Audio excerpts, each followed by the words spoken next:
Good evening. Okay, so let's see who has joined. All right, Kiana.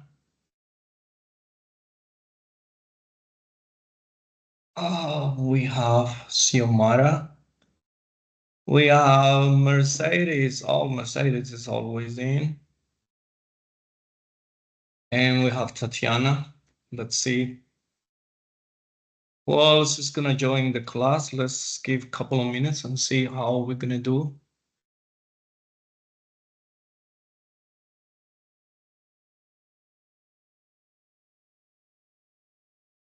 Good evening, everyone again.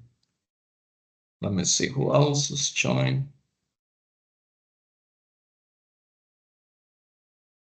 Okay, so we're gonna start with the cardiovascular system. Let's see how far we go. This is a short chapter. Um, for those who took EKG with me, it's gonna be very similar to that chapter that we covered. So basically, that's what we're gonna do. Make sure that you get most of the information, the basics about the heart and the blood vessels, its structures and functions. Remember, that's what is called anatomy and physiology. Every single time that you hear about anatomy, remember that means structures. Those are the organs that makes up the, the system. And physiology means the functions of those structures. And remember, when those functions from these particular organs are not working properly, then we're going to have a problem. Then we're going to have a condition. Then we're going to present with signs and symptoms. And that's when we're going to end up with a medical provider. Whether it's in the doctor's office, the emergency, or we just being admitted to hospital.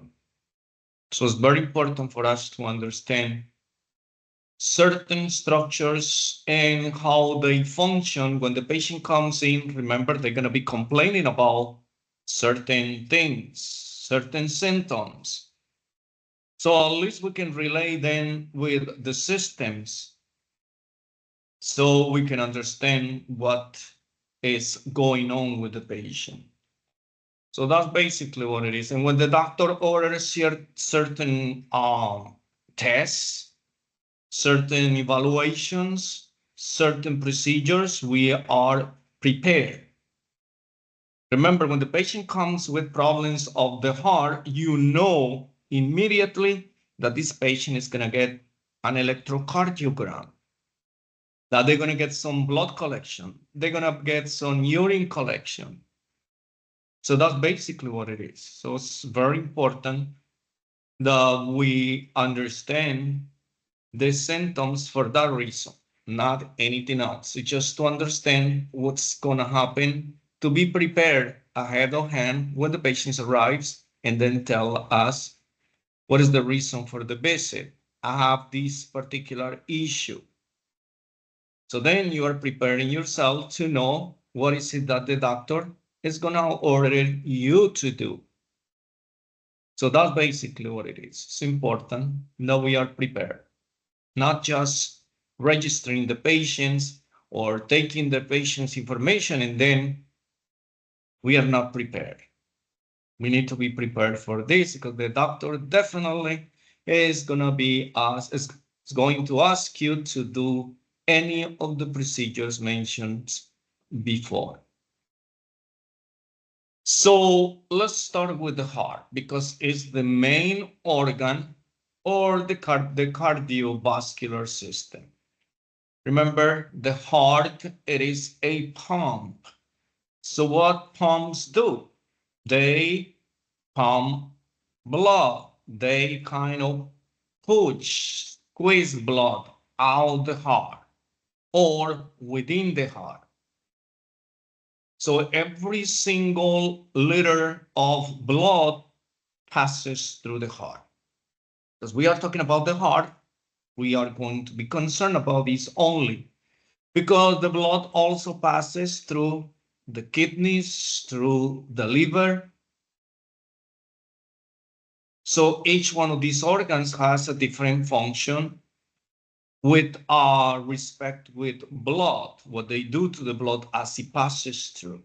Well, the heart only pumps this blood. It pumps this blood from the right side of the heart to the lungs, so gas exchange can happen there. So when we breathe in, oxygen is going to go in and carbon dioxide is going to come out when we breathe out. So that's functioning. So the heart works alongside with the lungs and the blood vessels. That's what we call the cardiovascular system. So it is a pump. It has two pumps. The right side of the heart is the right pump. The left side of the heart is the left pump. Once again, each one of these pumps has a different function, as we will see later on. So once again, every single drop of blood inside our blood vessels passes through the heart.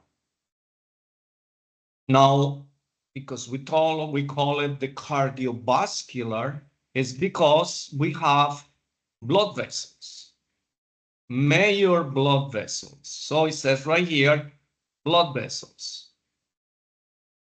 So the heart and the blood vessels makes up the cardiovascular system. Very simple. So when we talk about blood vessels, we're going to talk about arteries, veins, capillaries, arterioles, and venules. So that's basically what it is. Because these are like the pipes where the blood runs through to every single cell of our body. So that's basically what it is. So we're going to talk about a little more in detail. So that will be the introduction. The heart is a pump, and the cardiovascular is made of blood vessels and the heart. So let's talk about these two pumps. Remember, the cardiovascular system has two pumps. So this is number one, the pulmonary pump or circulation, and number two, the systemic circulation. So the pulmonary runs on the right side of the heart, and the systemic runs on the left side of the heart. So that's basically what it is. So there are two different pumps. Why? Because the right side of the heart carries blood that does not have oxygen.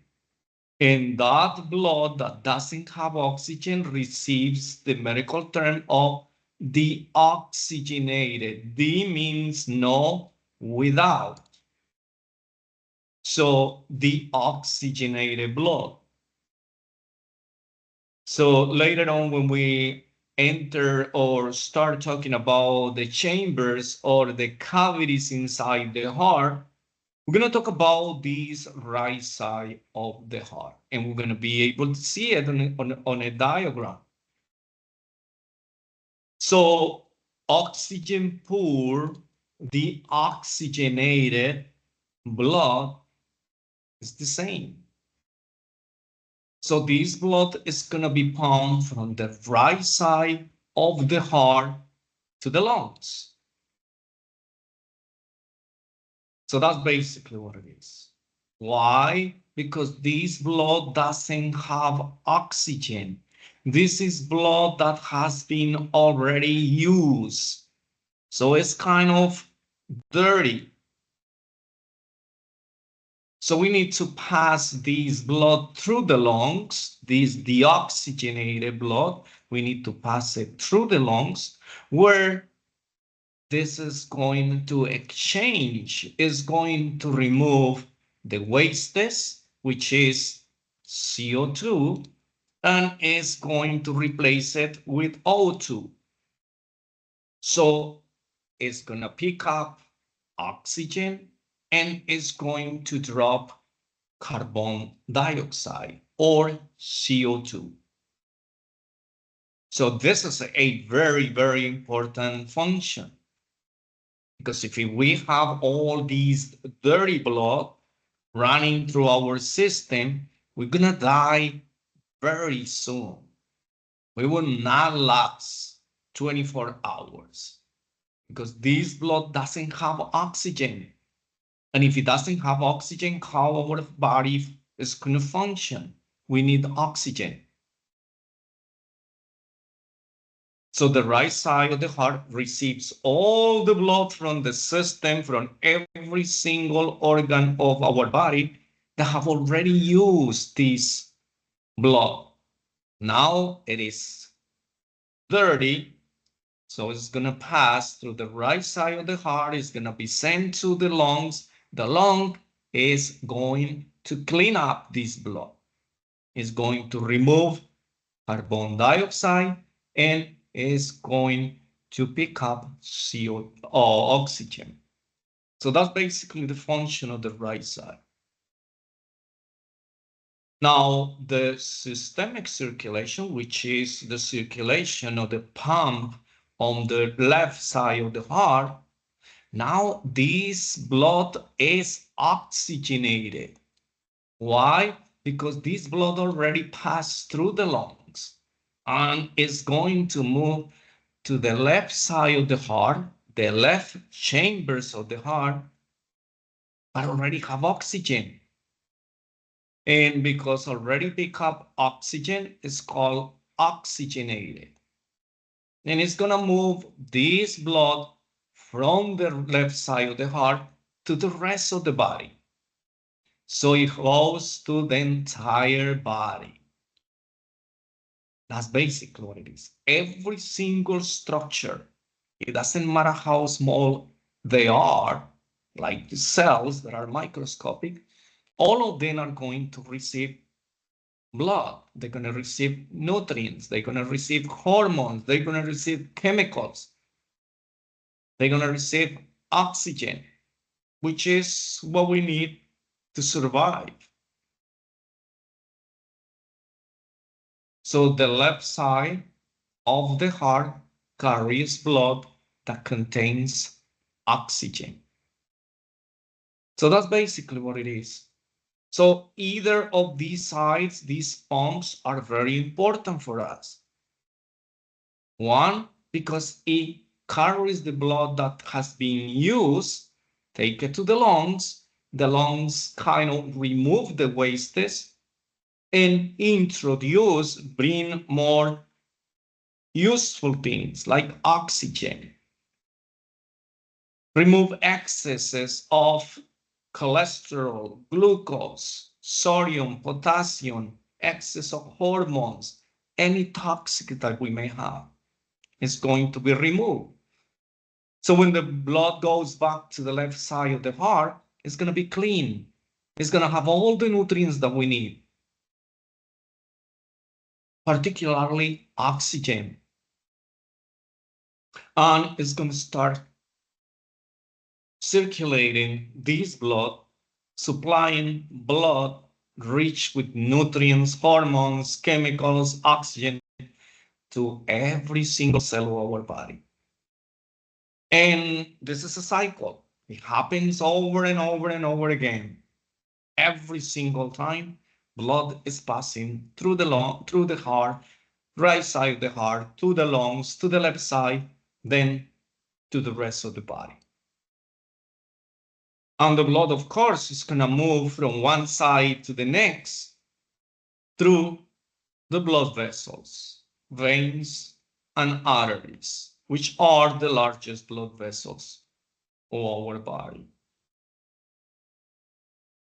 So remember, it's called pulmonary circulation because the blood on the right side goes to the lungs. If you remember medical terminology, pulmo means lungs. Ari means pertaining to the lungs. So this is the circulation that goes from the right side of the heart to the lungs. And to do what? To do the gas exchange. That's basically. Which gases are we talking about? Oxygen goes in when we breathe. Carbon dioxide goes out when we breathe out.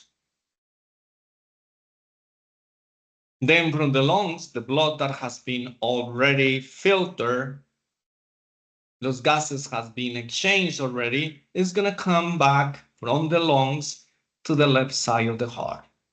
And from the left side of the heart is going to be pumped again to the rest of the body. This is going to be a cycle that is going to repeat over and over and over every single second of our lives. Whenever it doesn't happen this way, then we're going to present with medical conditions, medical problems, particularly when these conditions are kind of very advanced.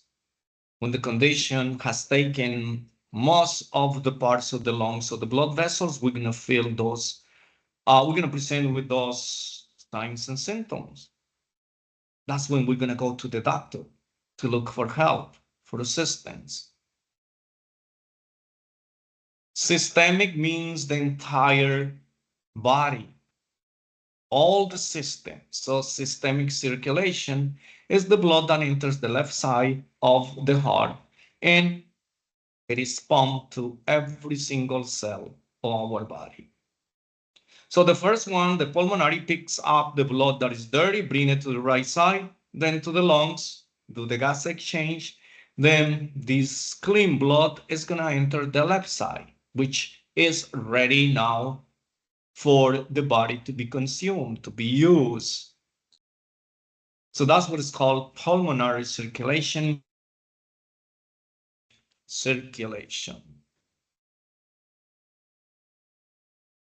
Very interesting. Moving on. So this is the heart.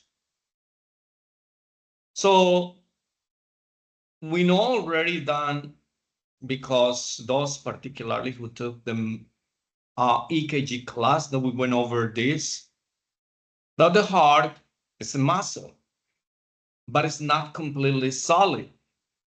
It is kind of hollow inside because inside it's gonna have some spaces right there, some cavities, chambers, and we're gonna call it names later on.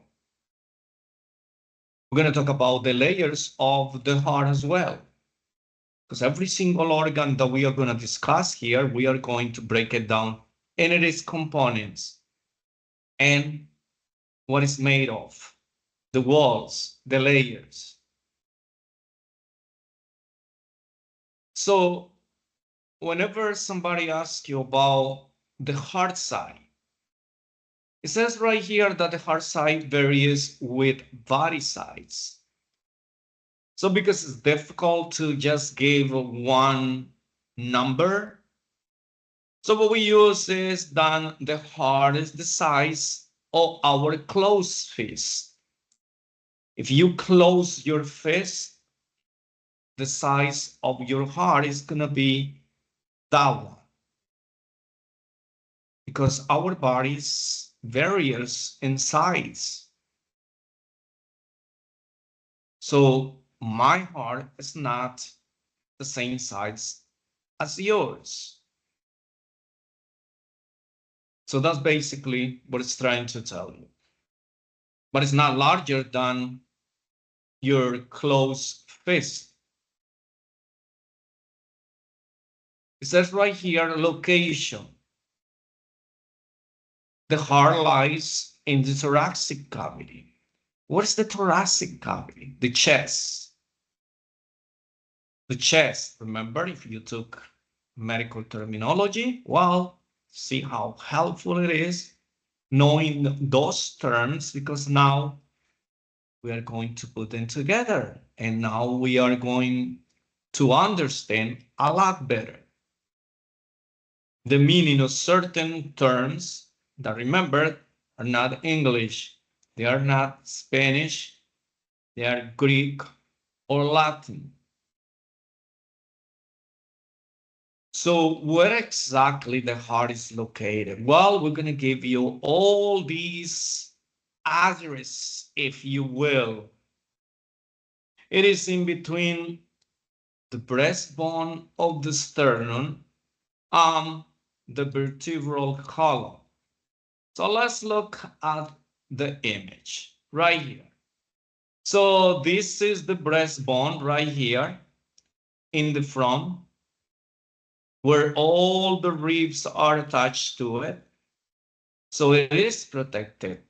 So the heart is right here. So it is located in between this breastbone and the spinal cord in the back. So the spinal cord runs in the back. So let's assume that the spinal cord goes right here in the back. So it is protected by these bones. So that is the location. Now it says that the base is located within the second. This is the base. So it sounds like it is the top of the heart. Well, literally speaking, it is the top, but not the heart.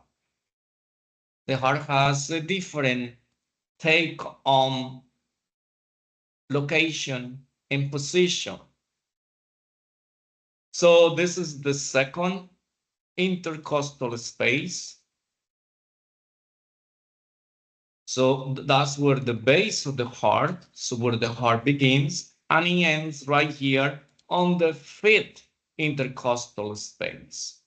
Fifth intercostal space, which is right here. This part right here is called the apex of the heart. What is apex? Apex means top. So this is the top of the heart, which is located in the bottom of the heart. So the base is on top, and the base right here is called the apex. So this is the base. Oh, it is right here, base of the heart, because it's right here where the heart begins. Second intercostal space. Remember, this is the first intercostal space. This is the second intercostal space. So right here, the heart begins. Then the fourth, the third, the fourth, and the fifth intercostal. So it goes from the second to the fifth intercostal. So that is the position of the heart. So we're going to go back to the lecture. In between the right and left lungs. Well, that's also true. This is the right, and this is the left lung.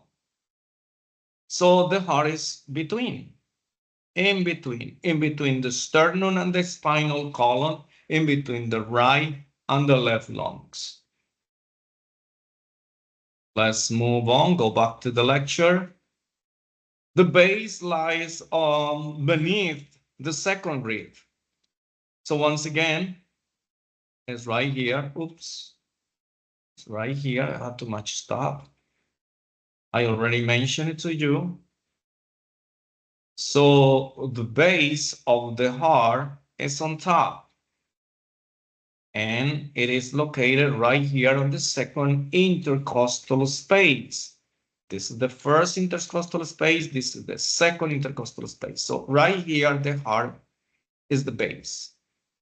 But it ends up in the fifth intercostal space, because this is the third, the fourth, and the fifth intercostal. Right here, the heart ends. So it is in this part. So that's what it's trying to tell you in very simple terms. The apex lies at the fifth intercostal space. Remember, this is the apex of the heart. This is the base of the heart right here. So the top part is called the base. Certain things we see it differently. Like, for instance, us, if we standing erect, the head will be the apex, will be right here. And then the feet will be the base. But for the heart, it's totally different because in the human body, the head contains the brain, and the brain is the one that moves, controls every single action function in our body. So the apex is right here within the head.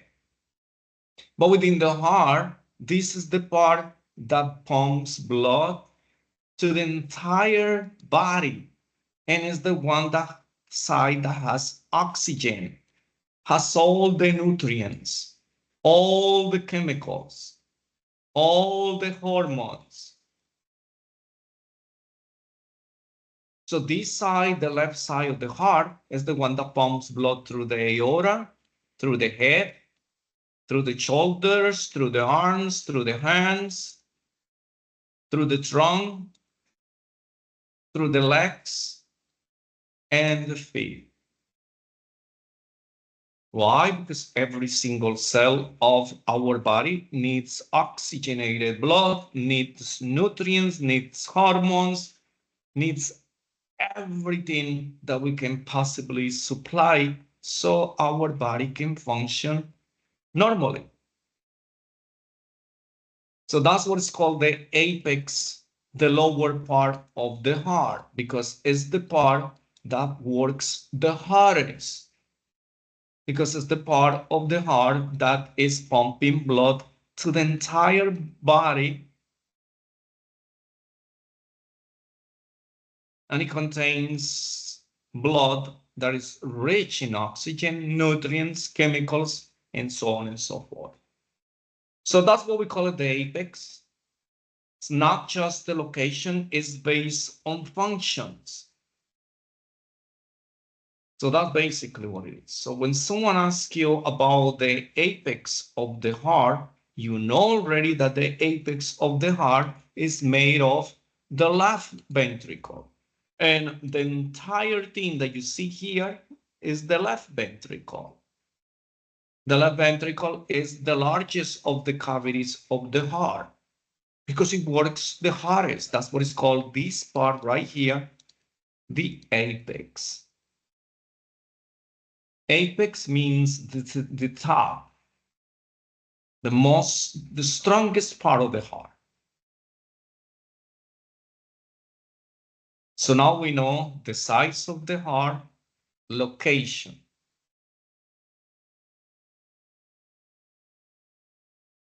Here in this area is where we check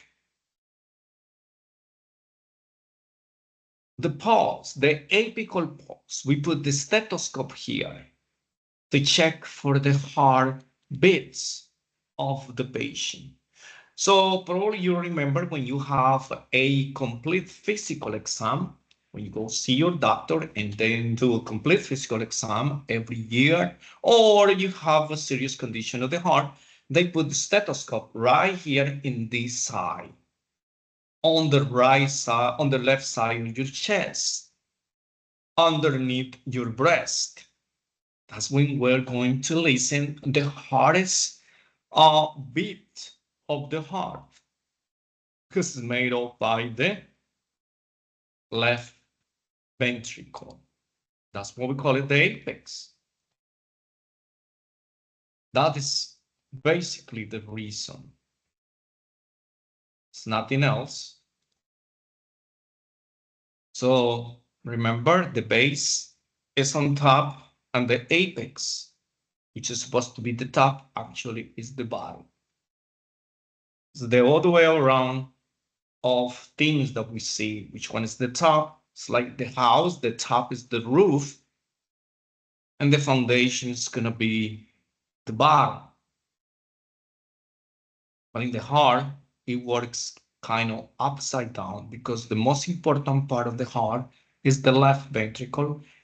It is located on the inferior part of the heart. Any questions about circulations of the heart, location, size of the heart? So it is important to understand that most of the cases is knowing what is the function of the heart to pump blood. They're going to ask you, oxygenated blood runs through which side of the heart? Oxygenated blood runs through the left side. What about the oxygenated? They like to use these terms. They're not going to tell you, okay, blood that is rich in oxygen runs through which side? No, they're going to say oxygenated, left side of the heart. Deoxygenated is the right. So you just need to learn one thing, whether the right side of the left side. If you learn the right side, then you know that the left side is the opposite. If the right side is carrying blood that doesn't contain oxygen, what happened to the left side? It's gonna contain oxygen. So that's basically what it is. So very, very important to know that. And remember, the heart is a pump. That's the major function, to pump blood.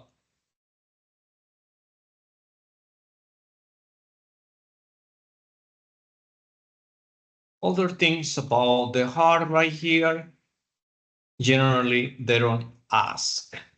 They might ask you, where is the apex located in the heart? So you look for left ventricle, the tip of the left ventricle. Usually they don't ask in which space of the chest or the thorax is located, but that's basically what it is.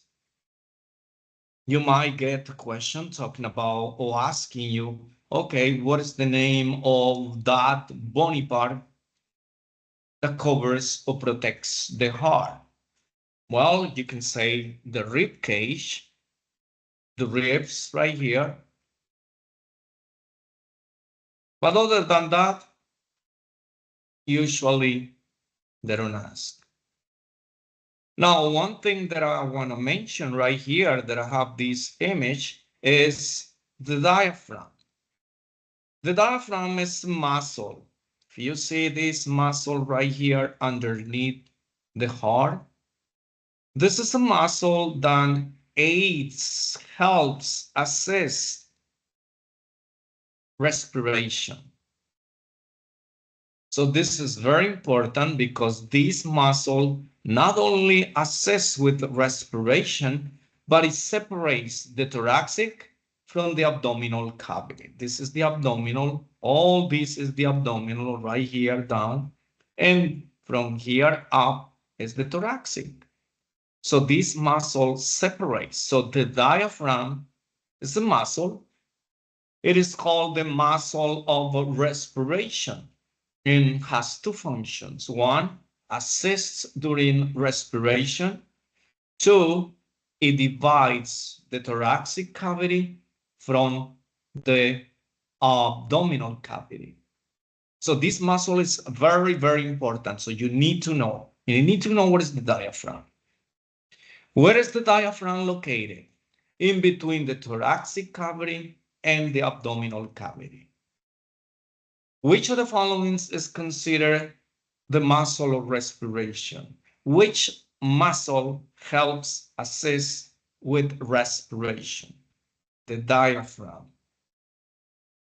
So this is what happens when we breathe in, air enters the lungs. The lungs are right here. right and the left. So when air enters, inflates these lungs, inflates them. It's like a balloon when we take air in. So inflates these lungs. And when they inflate these lungs, they see our chest kind of extends. Take a deep breath like this. Your chest expands, your lungs fills in with air, and during that time, this diaphragm that is like this dome shape is going to go down because this is filled with air and it's going to push the diaphragm flat. So when these lungs fills with air, pushes the diaphragm down. So now all these, those are the lungs that fills in with air on this side and on this side. So the diaphragm is going to become flat when we breathe in forcefully. As soon as we take air out, it's like deflating the lungs. So the diaphragm is going to take his normal shape, or it is normal shape. That's it, because the air goes out. Because remember, the air that enters our lungs, that air doesn't stay there. It's just the way of bringing oxygen, because we cannot separate, see, the air that it is outside in our environment.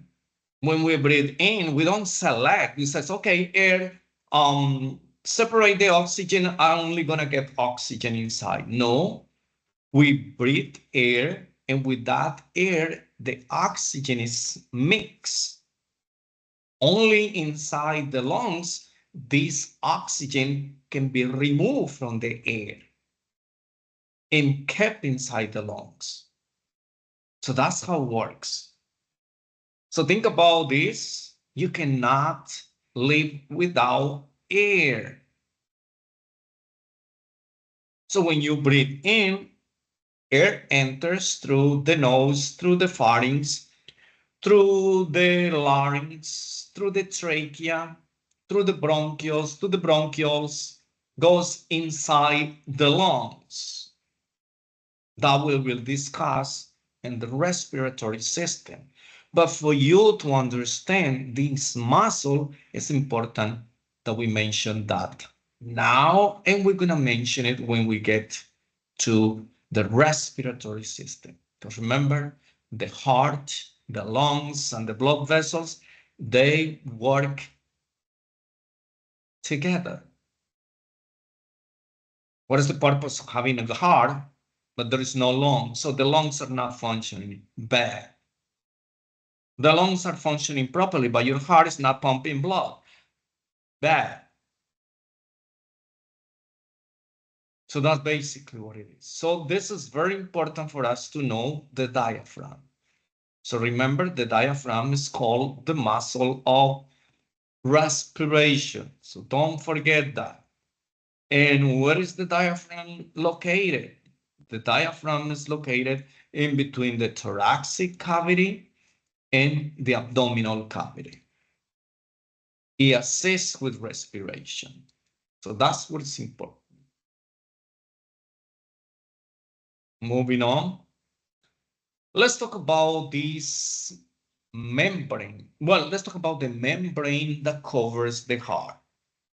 We are not talking about yet the layers or the walls of the heart. We're talking about the membrane, this cover on top of the heart. The cover on top of the heart is called the pericardium. Now, once again,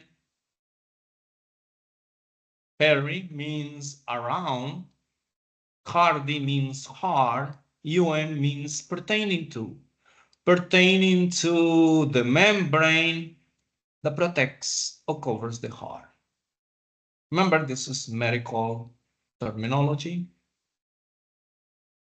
So pericardium is nothing else than a membrane that covers the heart. It protects the heart. Think about an egg. Has this shell from the outside to protect the content.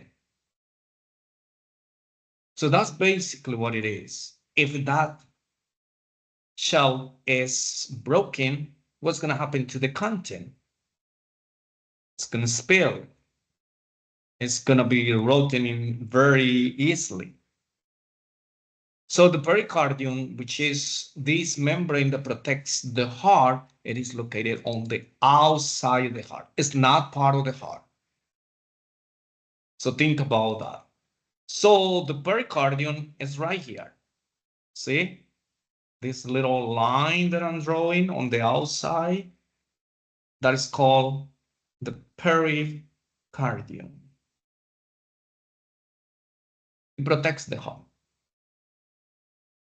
This is like putting a piece of meat inside a plastic bag, so to speak. So think about that. So that's the pericardium. So what is it that you need to know about the pericardium? The membrane that protects the heart. Period. That's it. You don't have to be worried about much about the pericardium. One of the things that I want you not to mix them up is with the epicardium, because we're going to have the first layer, the outer layer of the heart, that is called the epicardium. Well, epicardium, pericardium sounds alike. I'm telling you this because I used to mix them up. When I have a question for the exam, I was like, oh, pericardium, epicardium, oh, which one is the membrane? Which one is the outer layer of the heart? So I have to memorize it, right? So that's basically what it, just to make sure that you don't mix them up. Now, this pericardium is a very tiny membrane, but it is divided in two. So it has two little layers. The outer layer is called the parietal pericardium. The inner layer is called the visceral pericardium,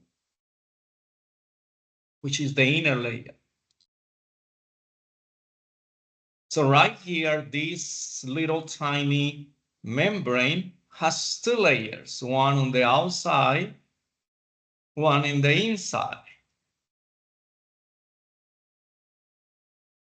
The outside layer is called the parietal pericardium.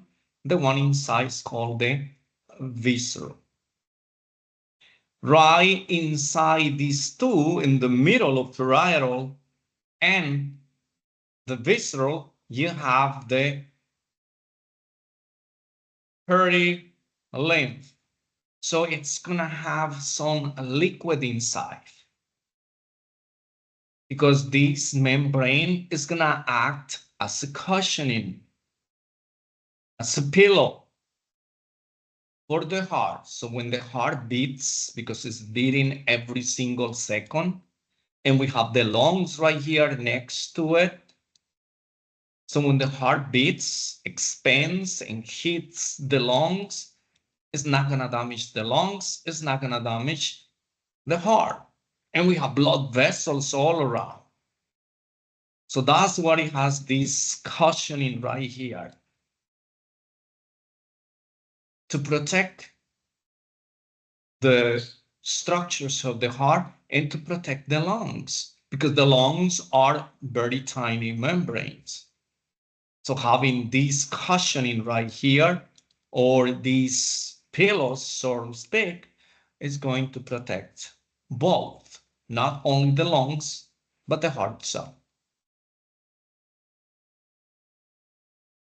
Now, fortunately for you in your exam, they will not ask you about these two parts of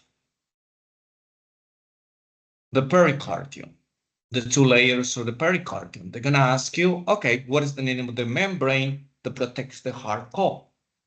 Then you're gonna say, oh, the pericardium. That's it. Simple.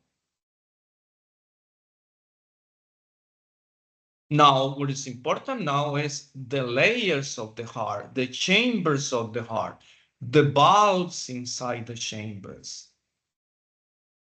That you need to know, because for exams, national certification, they like to ask. The heart is one of those organs that they like to ask questions more than other systems, because the heart is very important. Because we have a lot of patients complaining about conditions of the heart. So we need to know, even though in our levels, medical systems, we need to know how the heart functions, what the heart made of. If a patient comes to our office complaining about something related to the heart, according to the patient, because the patient is the one that comes with the complaint, we know already that this is a serious issue. So we need to be prepared to do an electrocardiogram, to draw blood, to collect urine, probably to do a referral to a cardiologist. So we are preparing every single time that a patient comes in. But if we do not understand any of this, when the patient comes in, oh, I have a headache, I have chest pain, I have this or that, you're just not gonna care. You're just gonna say, okay, anything else? Like you're in the supermarket, you're gonna take anything else with you? No, this is about our health. So for that reason, we need to be kind of, have some basic knowledge. So we know how to act right away if something arises. At least you know what the patient is talking about. So that will be the pericardium. Remember, the membrane that protects the heart. Now let's talk about the walls of the heart. That's totally different. Now we're talking about these walls, like the walls of your apartment. The surrounding areas, and inside you're gonna have some rooms. So I always compare your heart with your home, your apartment. We have different rooms. At least we have a kitchen, we have a living room, we have a bathroom, and a dining area. So that's all we need. So let's talk about these walls of the heart. The heart has three walls, three layers. So this is the outer layer right here. Remember, the other one is the covering, that the one that protects. This will be the pericardium, the outer one. So this will be the epicardium. See, epicardium. Remember, it sounds much like pericardium, but it's not. It's epicardium. So this is the outer layer, the one that I just draw right there. Then we have this red color, which I'm going to put a little mark right here, blue mark. Everything that we see in red, that's gonna be the middle layer, which is called the myocardium. Myo means muscle. So all this is the myocardium. See? Myocardium. All this area right here is very thick. So the myocardium is the muscle of the heart. That's what it's called, myocardium. Muscle, myocardium, heart.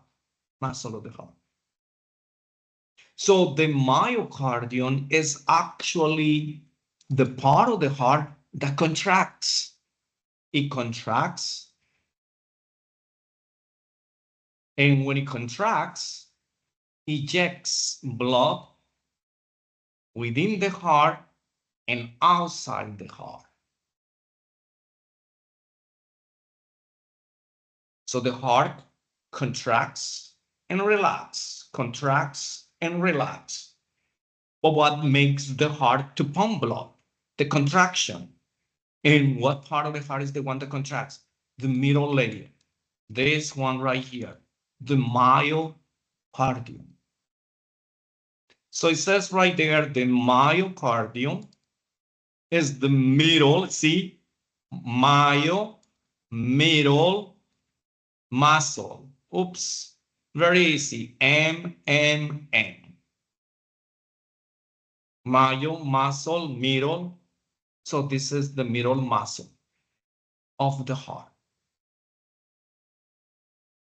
So that's basically what we need to understand. This is the most important part of the heart when we talk about the walls. Because if this muscle doesn't contract, that's it. The heart is done. Now, what about the pericardium? Well, the pericardium is a very tiny structure. It doesn't do much. But the myocardium is the one that contains these particular cells that are called the contractile cells that we will discuss later on, that makes the heart to contract, plus other cells that synergizes with other cells, meaning they get together. Remember when we talk about muscles, synergism is when they get together to do a job, teamwork, if you will. Then we're gonna have the endocardium. Endo means inside, within. So this is the layer within the heart. Inner layer. Once again, it's very thin layer, just like epicardium. So I'm going to put it here in a different color. Let's put green right here again. So this little layer right here is the endocardium.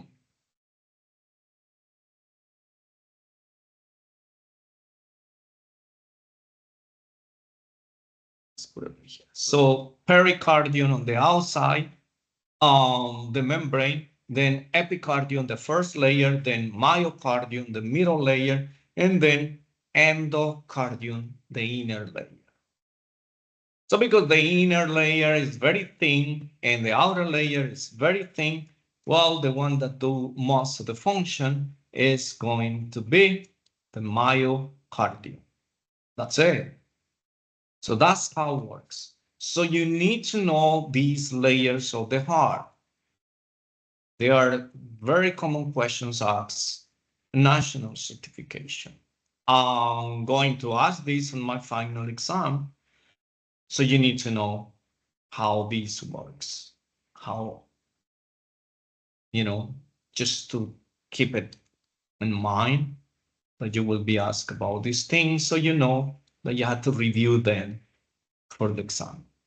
So the heart has 3 layers of walls. Epicardium is the outer layer. Middle, remember M for the middle muscle. Is the thickest one. Of course, this is the one, see, it's very thick compared with the other layers, because this is the one that does most, not to mention all the work of the heart.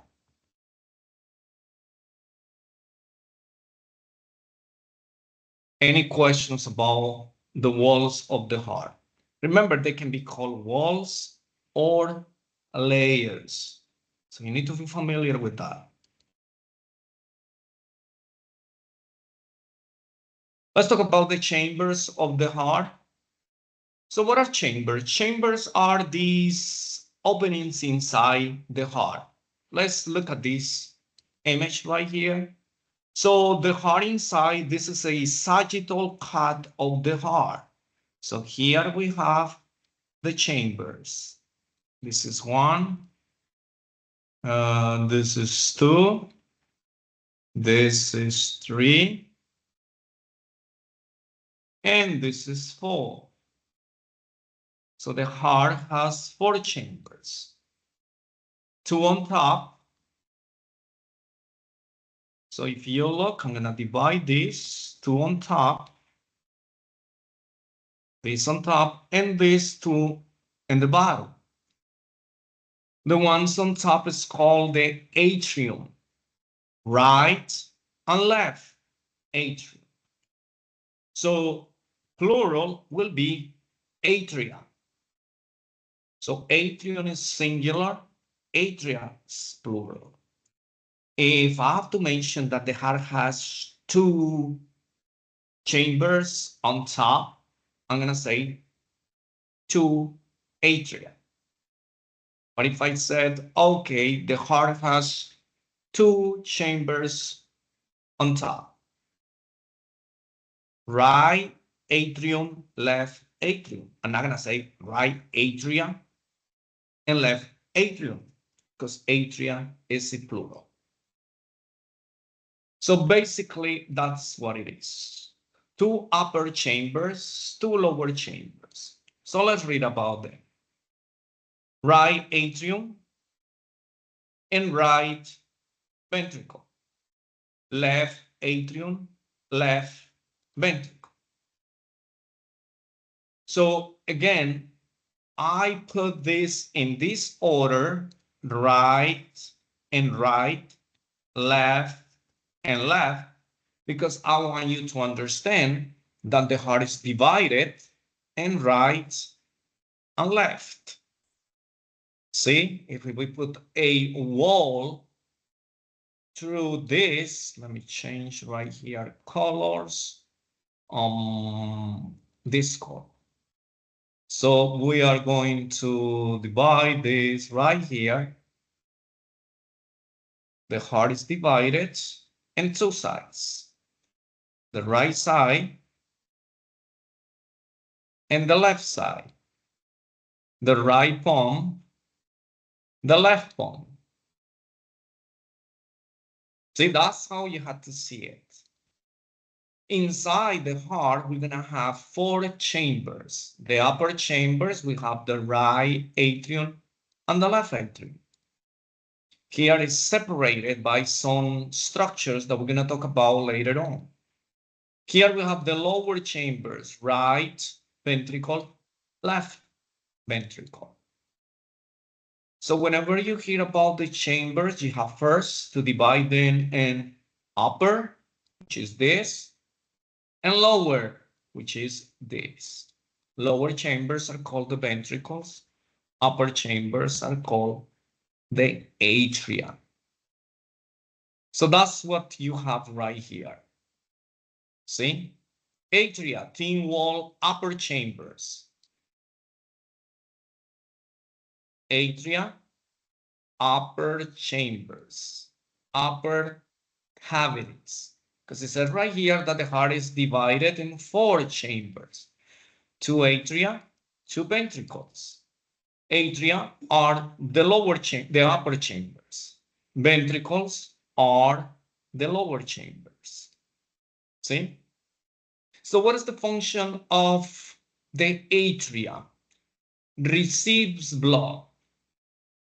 Receives blood. So be careful with this because questions for the exam, they're going to ask you this. The upper chambers are called the atria. The lower chambers are called the ventricles.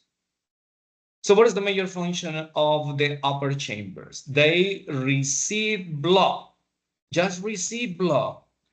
So think about this, go back to this image. Now remove all these colors, all these, oh no, doesn't know.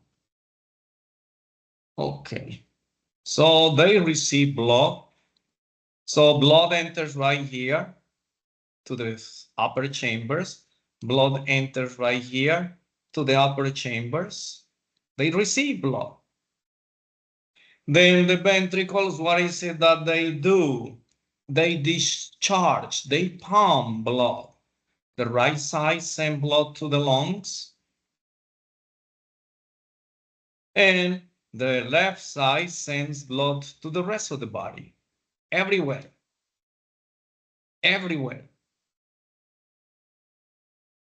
So you see how they are very different. Not only the right side is different from the left side of the heart, but also the upper chambers and the lower chambers have different functions. Every single structure has different functions. They might look like are the same, but they don't have the same functions.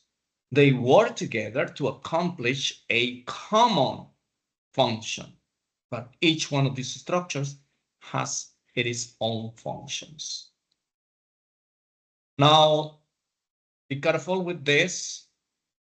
This muscle that separates the right from the left chambers. See, these are the right chambers, the right atrium, the right ventricle.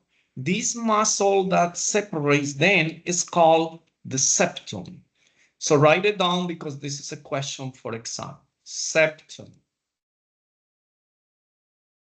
I'm gonna ask you, what is the name of the muscle that separates the right side of the heart from the left side of the heart? Or the right ventricle from the left ventricle? It is called the septum. Think about this little bridge that separates the right nostril from the left nostril. That is also called the septum. And our nose. If you have, I know you have, peeled or eaten an apple or a orange, you see that in the middle, you have like some membranes that separates one piece from the other. That is also called septum. Sometimes they call it the core, like the heart. So it's the same thing. This will be septum. Don't forget about this name. Put a note somewhere, write it down, because it's pretty sure, I'm pretty sure that you will be asked that because it's very important. One more thing. If I mention that there is a muscle right here that separates the right from the left side of the heart, that means that blood from the right side does not move to the left side. It doesn't work that way. Remember, on the right side of the heart, this blood do not have oxygen, no oxygen, right side. Here, it does have oxygen.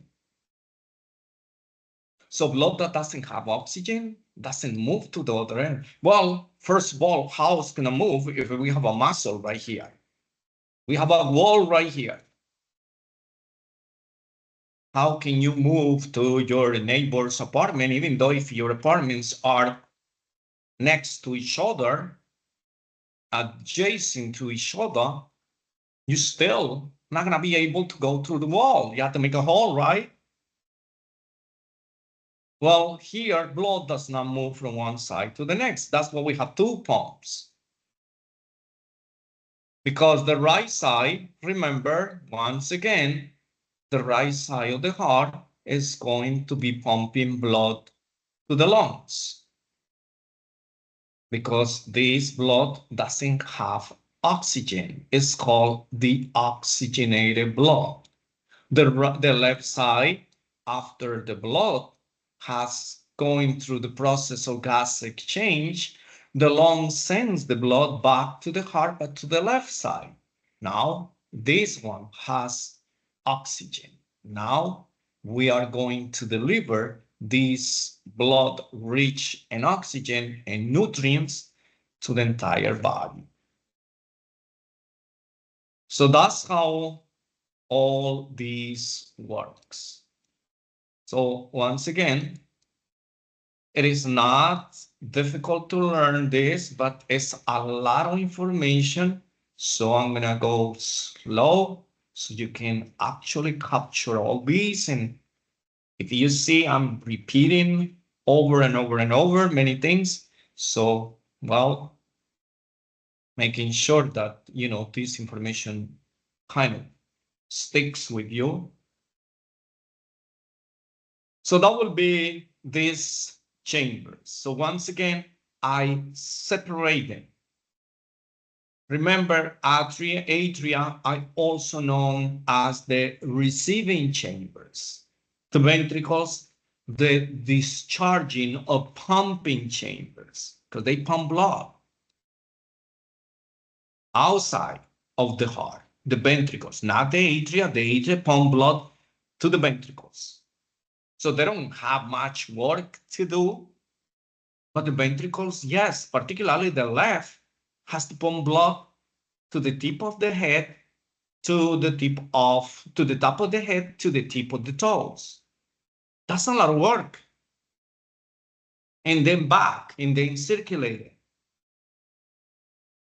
The right ventricle just have to pump blood to the lungs. Where are the lungs? Right next to the heart. So they don't go far. What about the atria and the two atria? Well, they just pump blood to the lower chambers. They don't do much effort. The chamber that works very hard is going to be the left ventricle. This is the one that does most of the work. So that's what I organize these right atrium and right ventricle, because these are the pulmonary circulation. Because this is the blood that goes to the lungs for the gas exchange. And the left atrium and the left ventricle, this is the side of the systemic circulation. And this is the side that contains oxygen. So that's how I want you to see this, because other than that, it's a lot of stuff you're gonna get confused with so much information. But if you understand it this way, little by little, once again, you don't have to know it all. Probably this is the first time that you encounter this for some of you. And even though if you have seen this, now you are going to get more clarity, or you can understand it better.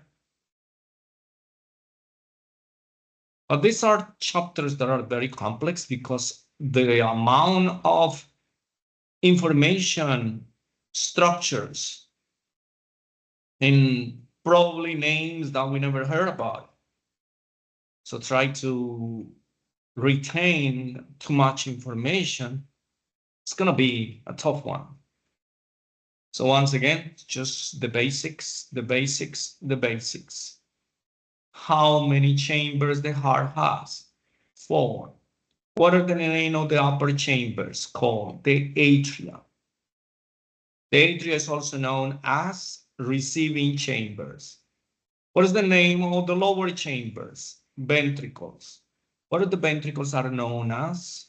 The pumping or the discharging chambers. That's basically what you need to know. Simple stuff. Knowing on the heart where are they located. So when you know where are located, that's what I was breaking it down, show you the image, which ones are on the upper part, on the lower part, which chambers makes up the right side, the pulmonary circulation, which makes the systemic circulation.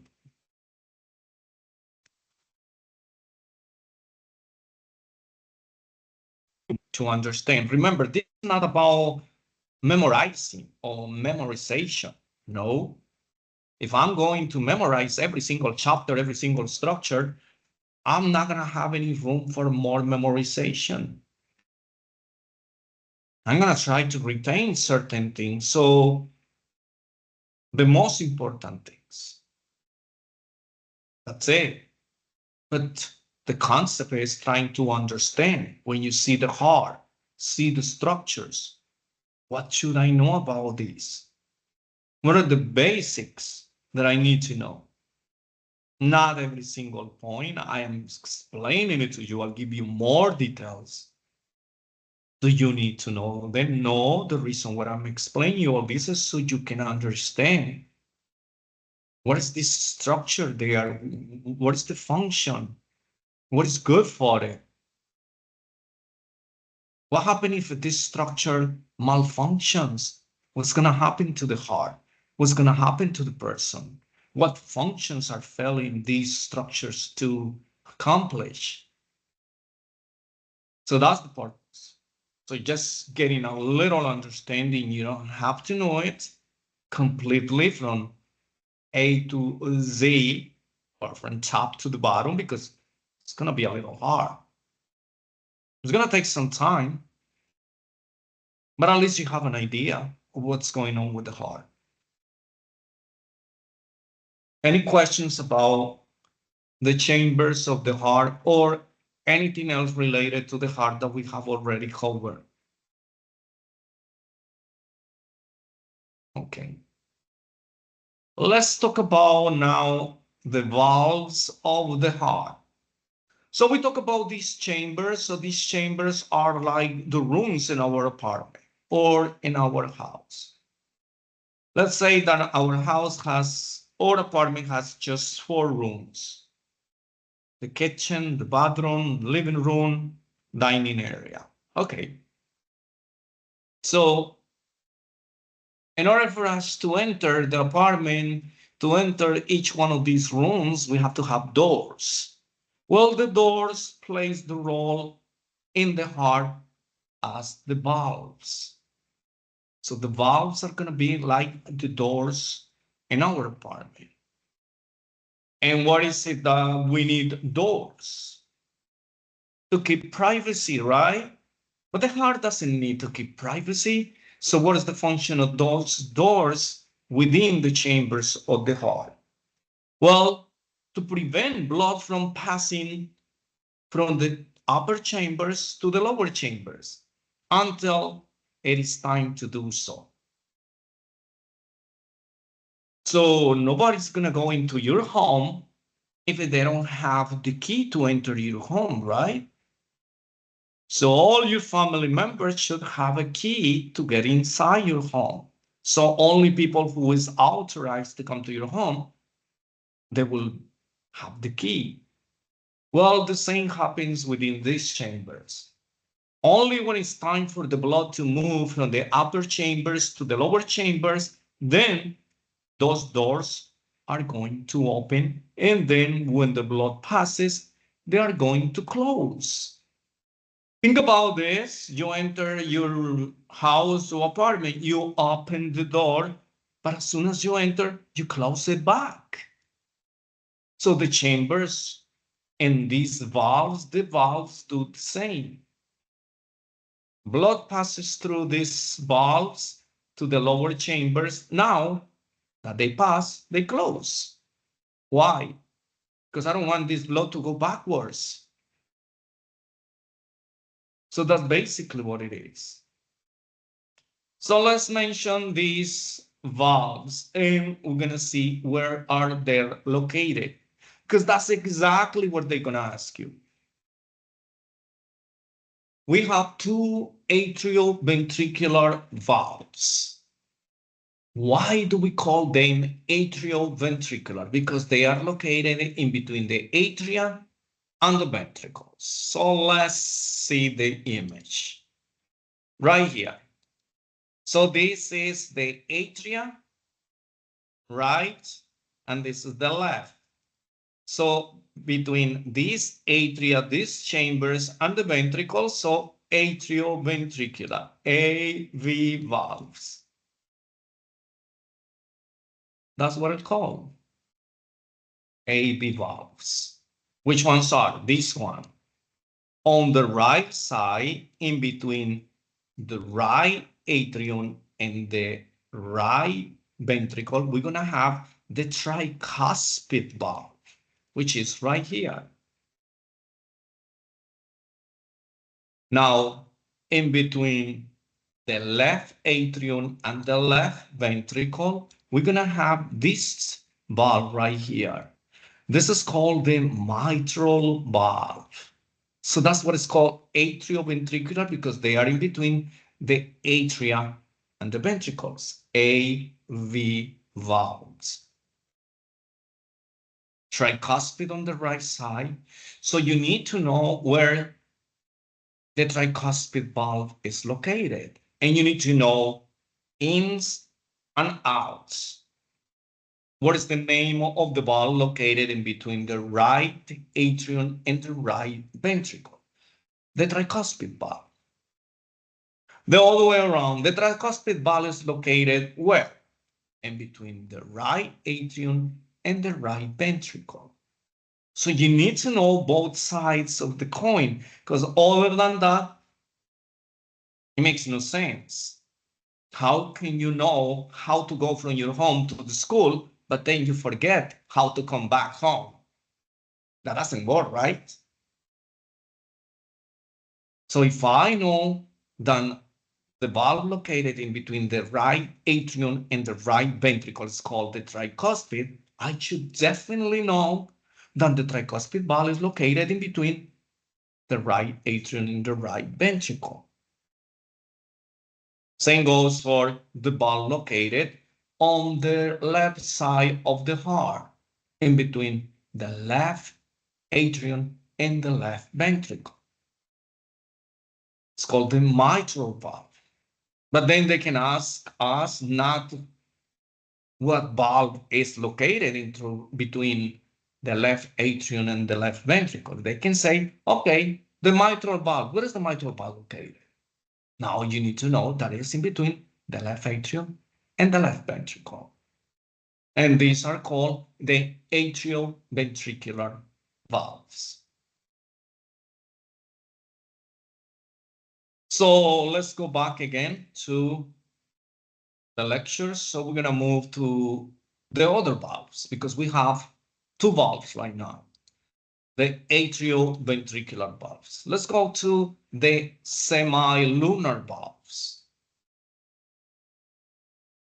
Here we have the semilunar valves. So why do they call semi-lunar? Semi means half, lunar means moon. So they look like half of a moon. That's basically what it is. Oh, these names, I didn't come out with them. So on the right side, right ventricle, we're going to have the pulmonary valve. Remember, pulmonary means lungs. So immediately I know that this pulmonary valve is connected with a blood vessel that goes to the lungs. That's on the right side. So it's located at the beginning of the pulmonary artery in the right ventricle. Let's see if it is true. Here it is. This is the pulmonary, oh, this one right here. See, looks like semi-luna, half of the moon. So let's remove this. So it looks like a little half of the moon. This one right here, this one right here. But they are located right here on the right ventricle. And they are connected right here with the pulmonary artery, because it's the one that brings blood to the lungs. We have the right pulmonary artery and the left pulmonary artery. Why? Because we have two lungs, one in the right, one in the left. So that will be the semilunar valves. The pulmonary valve is located on the right ventricle, connecting with the pulmonary artery. That's the reason what it receives its name. Pulmonary valve because it's connected to the pulmonary artery. And pulmonary means lungs because this is the blood that is carried from the right side of the heart to the lungs. That's it. Right there, the cycle from the right side ends within the lungs. Then we have the left side valve. So let's talk about this valve, which is called the aorta valve. See, this is the aortic valve. Now, this is located at the beginning of the aorta on the left ventricle. Let's see if it is true. So this is the aorta right here. It's a semi-lunar, look like a half of the moon. This is another one right here. And it's located on the left ventricle. But it is connected to the aorta. That's the reason why it receives its name. Aortic valve because it's connected to the aorta. Pulmonic valve because it's connected to the pulmonic artery. So these blood vessels are very, very important. So you need to know about these blood vessels, you need to know about the chambers, you need to know about the valves and the muscle that divides the heart in two portions. What type of blood runs on the right side, what type of blood runs on the left side. Because having or not having oxygen is crucial for us. So because it's so important, we need to know it. Okay. Any questions about the chambers, the valves of the heart? Once again, it's not like you're gonna kind of master these the first day. No, you need to read it. You need to be kind of using this continuously. If you don't, you're gonna forget all this. So for the time being, just kind of, learn the basics because some stuff you're gonna need it for your national, but after that, that's it. You don't need it anymore.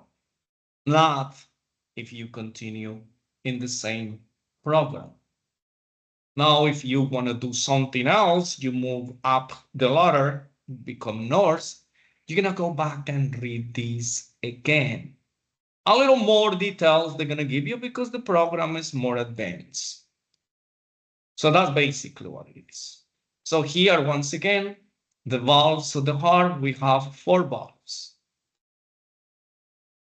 We have 2 atrioventricular valves and 2 semilunar valves. The atrioventricular valves are called the tricuspid and the mitral valve. The mitral valve is also known as the bicuspid valve. Now, sometimes they can ask you, they can give you the answer. The valve located in between the left atrium and the left ventricle is called, and you find bicuspid. This is the answer. But it's most commonly used mitral. Mitral is most commonly used term. So usually you're going to encounter mitral versus bicuspid. But just keep in the back of your heads that mitral and bicuspid, you can use these 2 names interchangeably, means the same. And on the left side of the heart, you're going to find the semilunar valves that are the pulmonary valve and the aortic valve. Remember, it's easy to remember them because pulmonary artery, pulmonary valve, aortic artery, aortic valve. The aorta is an artery. So again, just keep that in mind. So the heart has three walls. The outer layer is the epicardium, middle layer, myocardium, inner layer is called the endocardium. The heart has four chambers. The two upper chambers are called the atria. That are also known as the receiving chambers. The lower chambers are called the ventricles. They are also known as the pumping or discharging chambers. The heart has four valves. See, four chambers, four rooms, four doors. Two atrioventricular valves, two semilunar valves. Atrioventricular valves because they are located in between the atria and the ventricles. So that's basically what you need to know. So most of the time, once again, what they ask you is not atrioventricular or semilunar, but keep those names on top. But they're going to ask you what is the name of the valve located in between the right atrium and the right ventricle, the tricuspid. The valve located in between the left atrium, the left ventricle, the bicuspid or mitral. The valve is located on the right ventricle, the pulmonary valve. The valve located on the left ventricle, the aortic valve. That's how we summarize these slides that we have covered up to now, because it's important that we understand how that works. Basic things, simple things, still not gonna be easy for you because probably it's the first time that you encounter all these terms. But just keep it in mind when you review this for exams, this should be something that you should be focusing on. So here the heart again, very simple.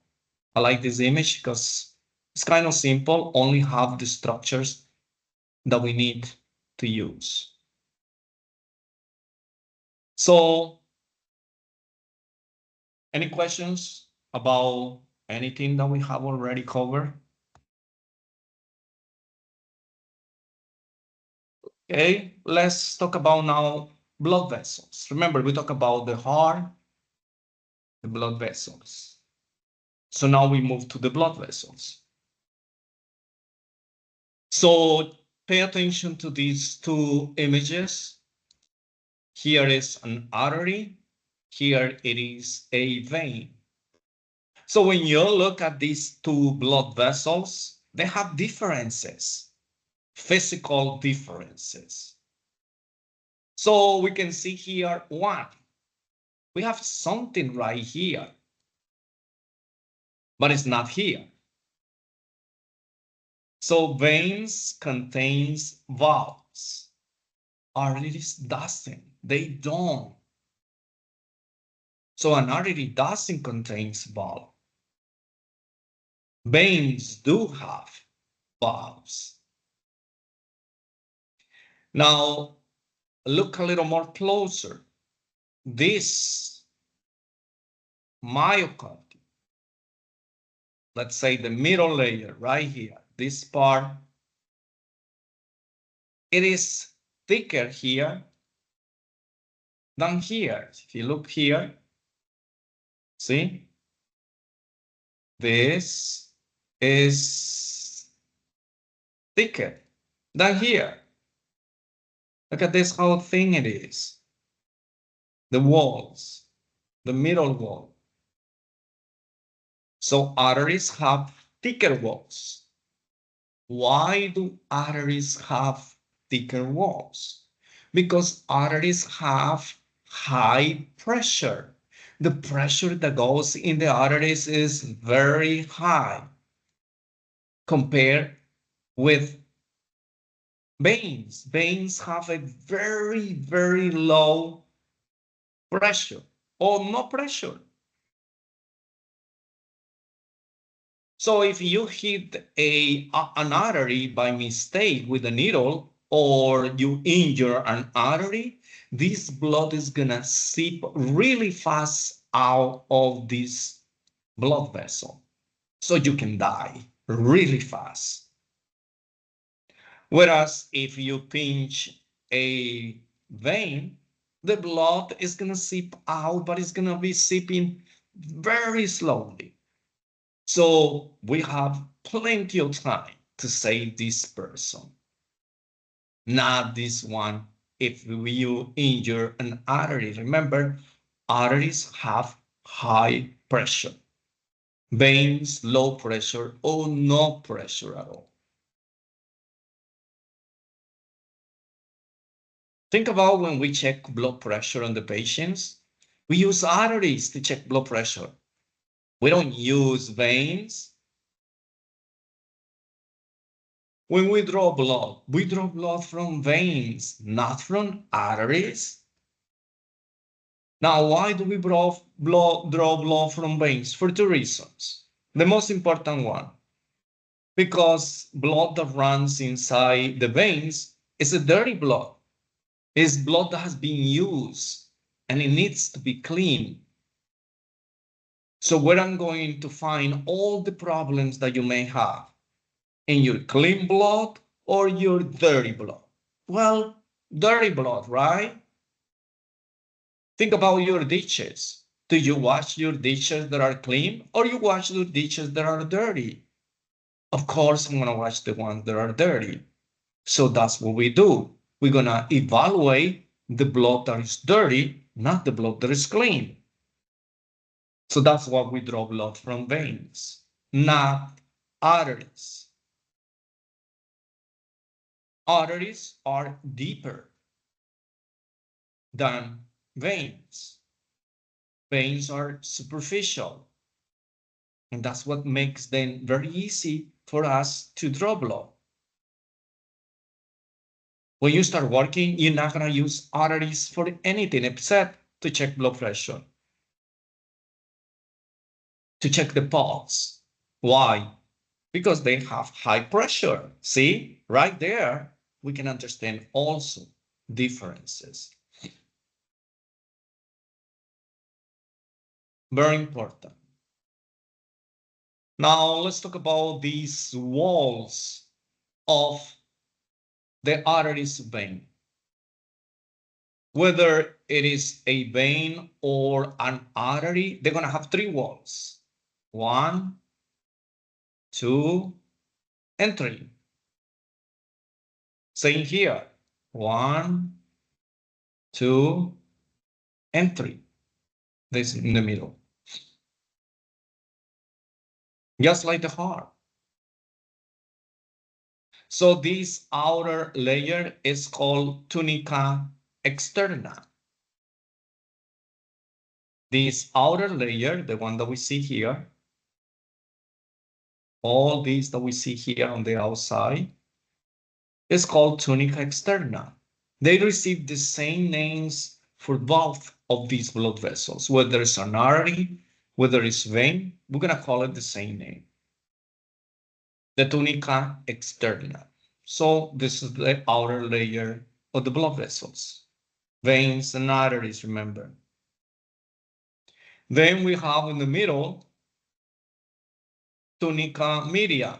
Very simple, tunica externa, externa outside, media in the middle, media. And tunica interna, this one right here. So this one right here.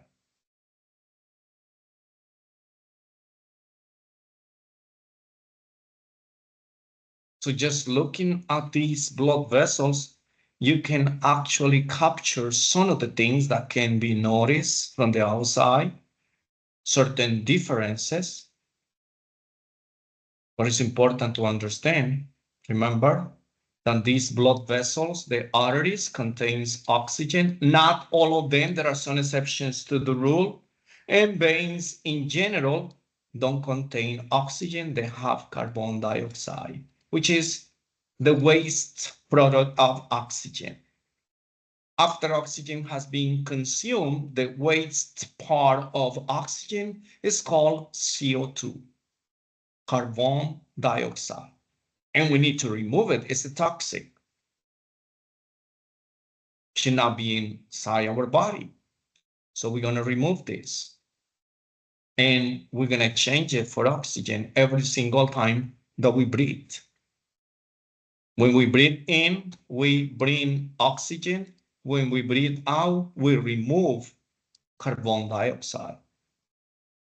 That's what is important, breathing in and out. Cover your nose and see for how long you can hold it.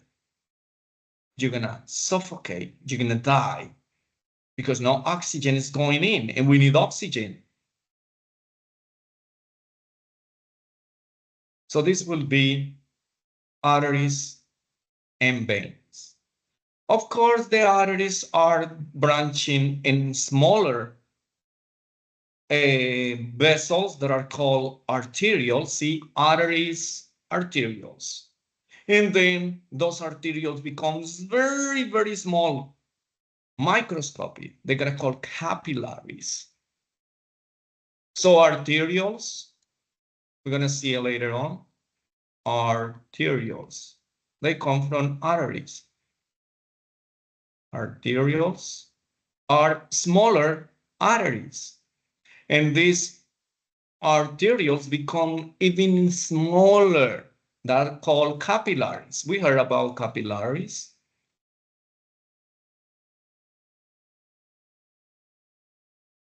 Capillaries.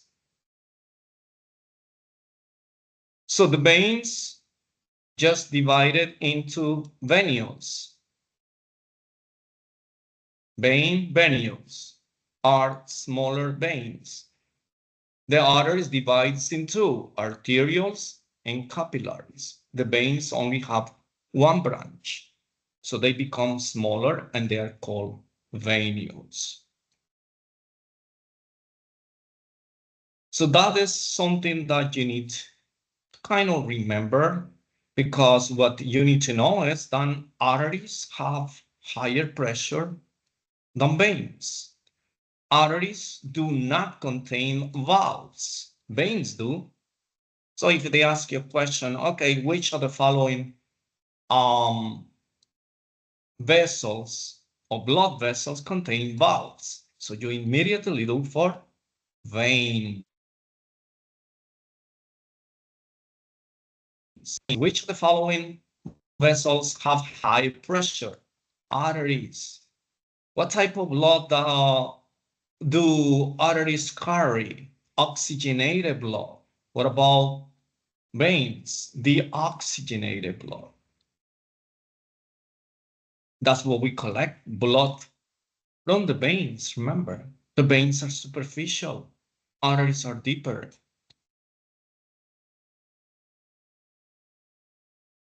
So that's very called the tunica externa.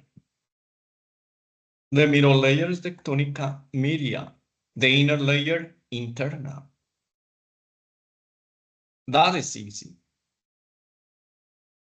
It's the other functions or the other structures that are a little more complex. Okay. Any questions about the difference between veins and arteries? You don't have to remember this. The information is next. You can see it right here. See, arteries. They have a thick, strong wall, thicker than the walls of the veins. I mentioned that.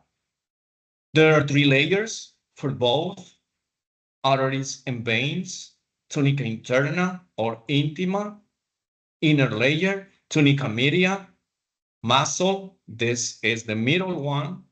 Tunica externa, also called tunica adventitia, is the outer layer. Usually they don't ask about adventitia, they don't even ask about externa. They don't ask you about these names. They just need to know what is the difference between those two. high blood pressure for arteries, and which one has valves? Veins. Which one contains oxygenated blood? Arteries. Which one contains not oxygen, but they are rich on CO2? Veins. So that is basically what it is. It says right here, see everything that I told you, just that I use different wording. The arteries transports blood under high blood pressure. These arteries subdivide, it branches off, it becomes smaller, and it's called arterioles.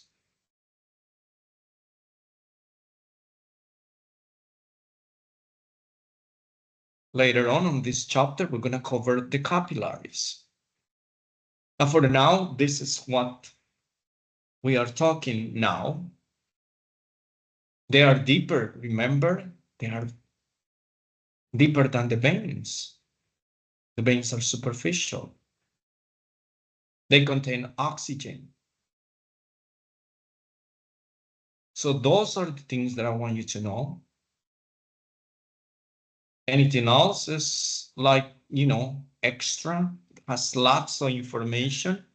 So it's a good thing that you know most of the things about, what is the function and the difference of structures and functionality of each one of these blood vessels. Arterioles. Now, for the arterioles, I don't want you to be worried much. Arterioles, venules, they don't ask about this. So arterioles are very similar to the arteries, just smaller. They have the 3 walls. That's it. But do not worry about arterioles. But if you ever heard about arterioles, these are smaller arteries. That's it. These arterioles never comes in exams because they are irrelevant. That's basically what it is. Capillaries. Capillaries, on the other hand, they are important because when we do phlebotomy, we do capillary puncture. And what is capillary puncture? When we pinch the tip of the finger or the sole of the child, the baby, to remove small amounts of blood to do certain testings. So that's basically what it is. These blood vessels are microscopic. We have them in every single surface of our body, whether on the surface of our skin, organs. Whenever you kind of pinch yourself, scratch yourself, you're going to bleed. Why? Because you have blood vessels right here. And usually, if the injury is not deep, most of the time we're going to bleed from capillaries. And nobody dies because your capillaries have been injured. Capillaries are microscopic. So that's basically what it is. Nothing else. And because they are so small, they don't have the 3 walls. They don't have the tunica externa. They don't have the tunica interna. The tunica media. So they have only the tunica interna, very thin. So they are made of only this layer. So these blood vessels only have this layer, the tunica intima or interna, that is called endo. Endo means inside, endothelial, because there are certain special cells that are called the endothelial cells. You don't need to know that. It's just for exams. It's just that these blood vessels are so tiny, so small, they don't have the 3 layers like the veins, arteries, and arterioles. They just have 1 layer. That's what they are become microscopic, very, very tiny. So capillaries, here is where all the gas exchanges happens. See, blue veins, red arteries. So these are the capillaries, these are the venules. So the venules are these small ones, the other ones are the veins. So these blood that don't have oxygen, they move in put carbon dioxide. See, this is how it works. Here, CO2 is rich in CO2. See, these blood vessels, like the veins and the venules, they are rich in CO2. This is the waste product of oxygen consumption. So after we use all the oxygen inside, then whatever is waste is going to be called CO2. So those CO2 is going to be moving from here, from the blood that used it already, and it's going to put it here.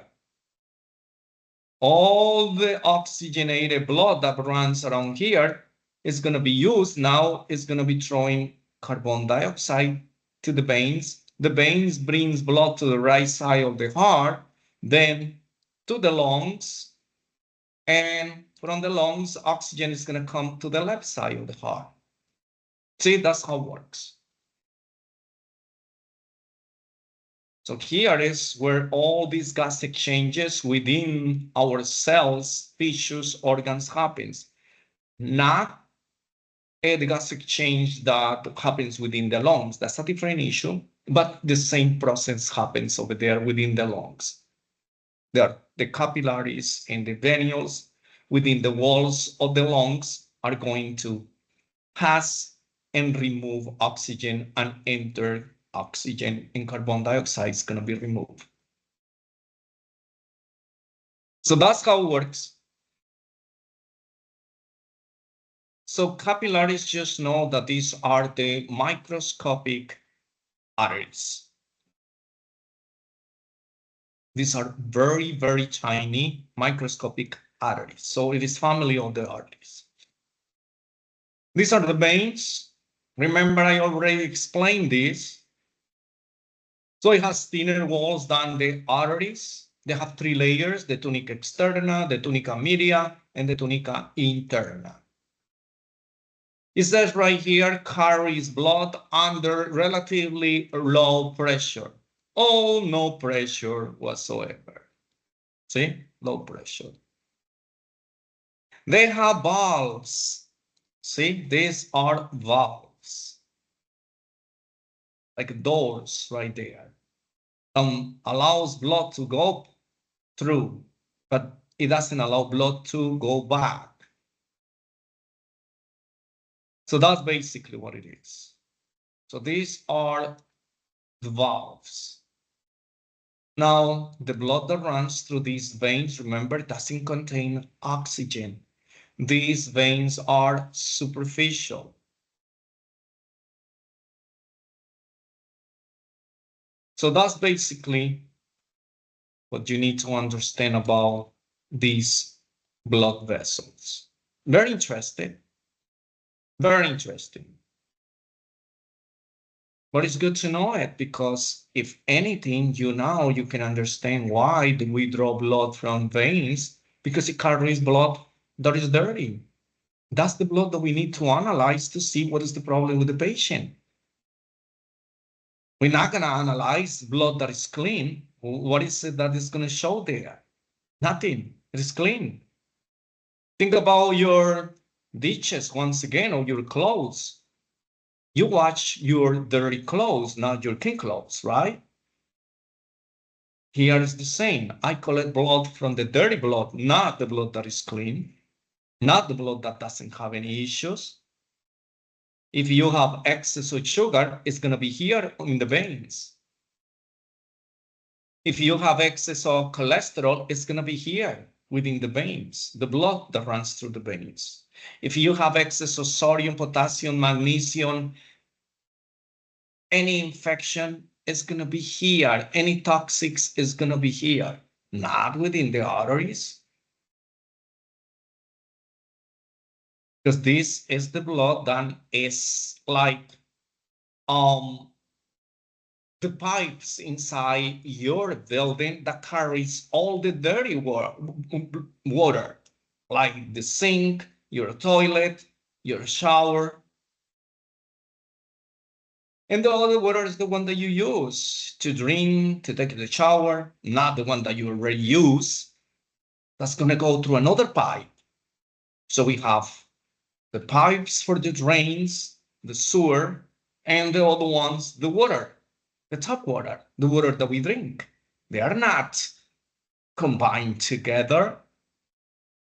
And we remove the one that is dirty and we use the one that is clean. See, that's how it works.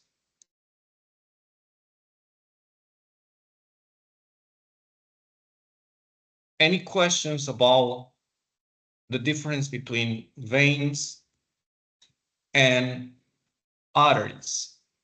Anyone? Good. Hopefully you understand in this. So let's talk about how the blood flows through the heart.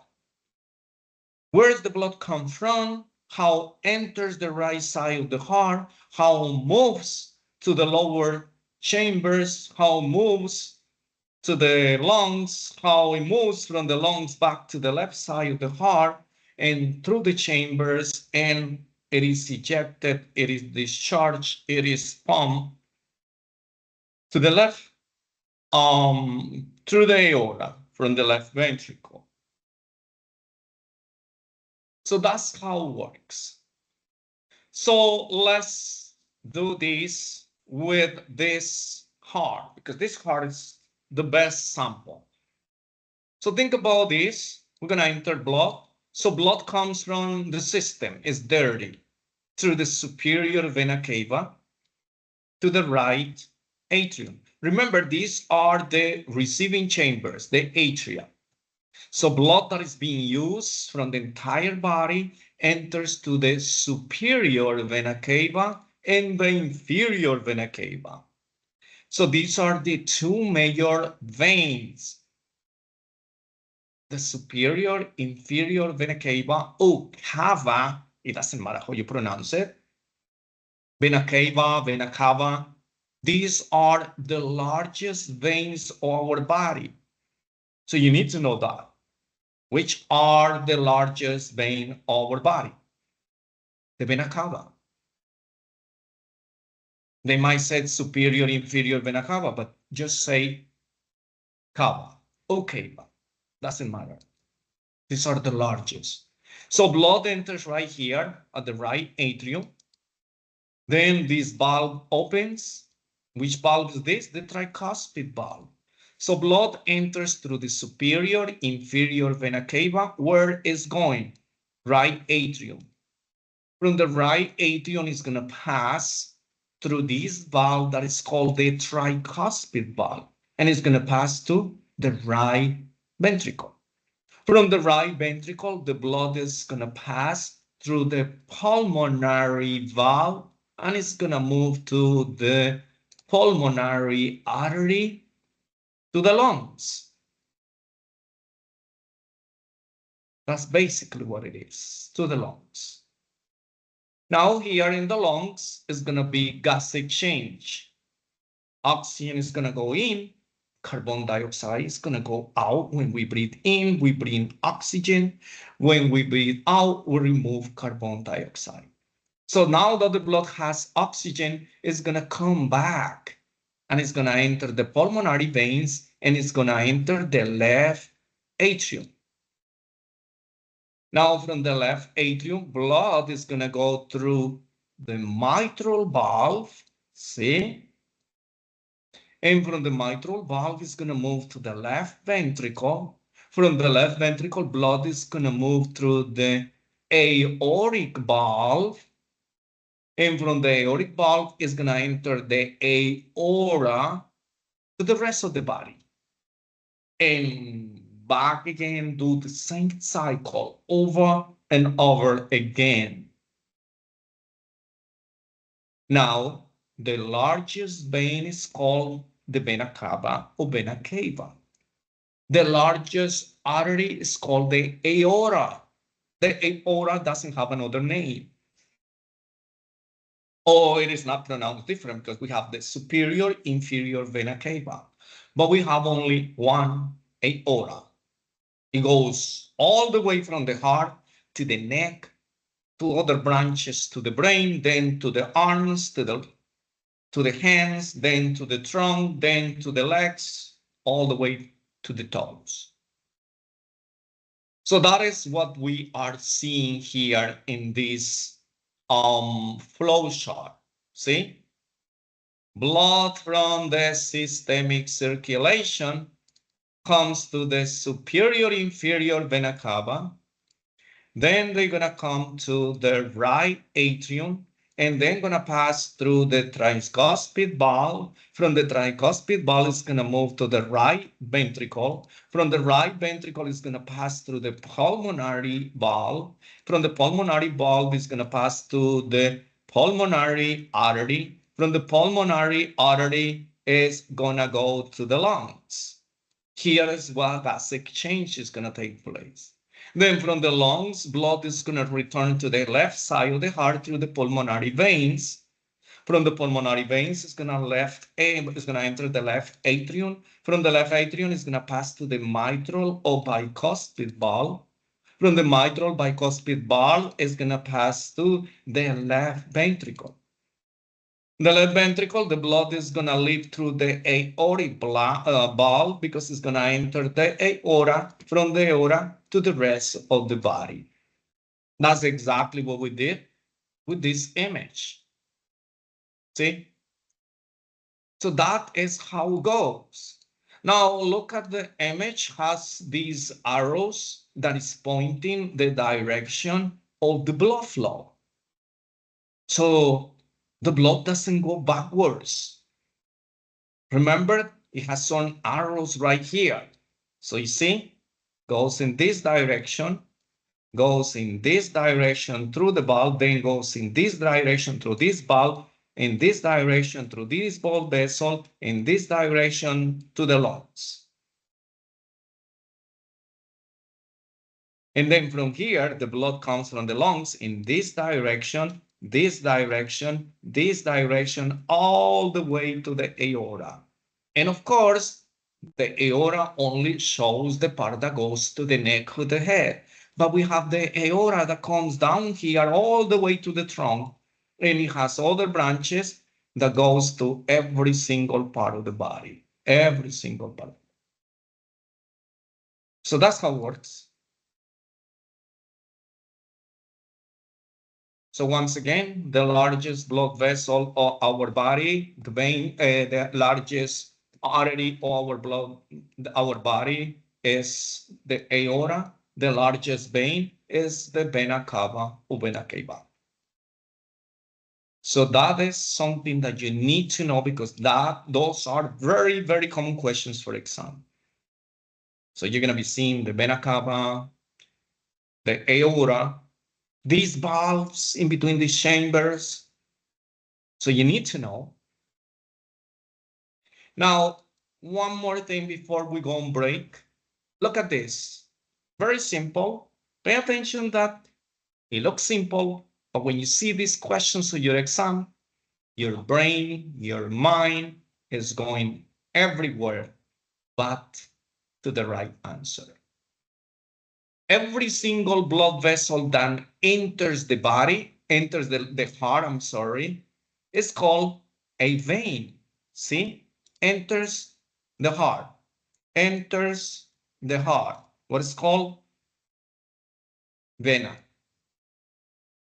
Any blood vessel that takes blood away from the heart is called artery. Enters the heart, vein. Leaves the heart, artery. See, blood vessels that brings blood into the heart are called veins.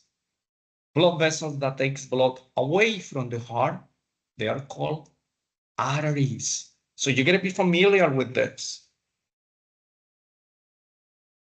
So I'm giving you all these hints so you can remember which one of these particular structures brings blood into the heart, to the heart, which one takes blood or pumps blood away from the heart.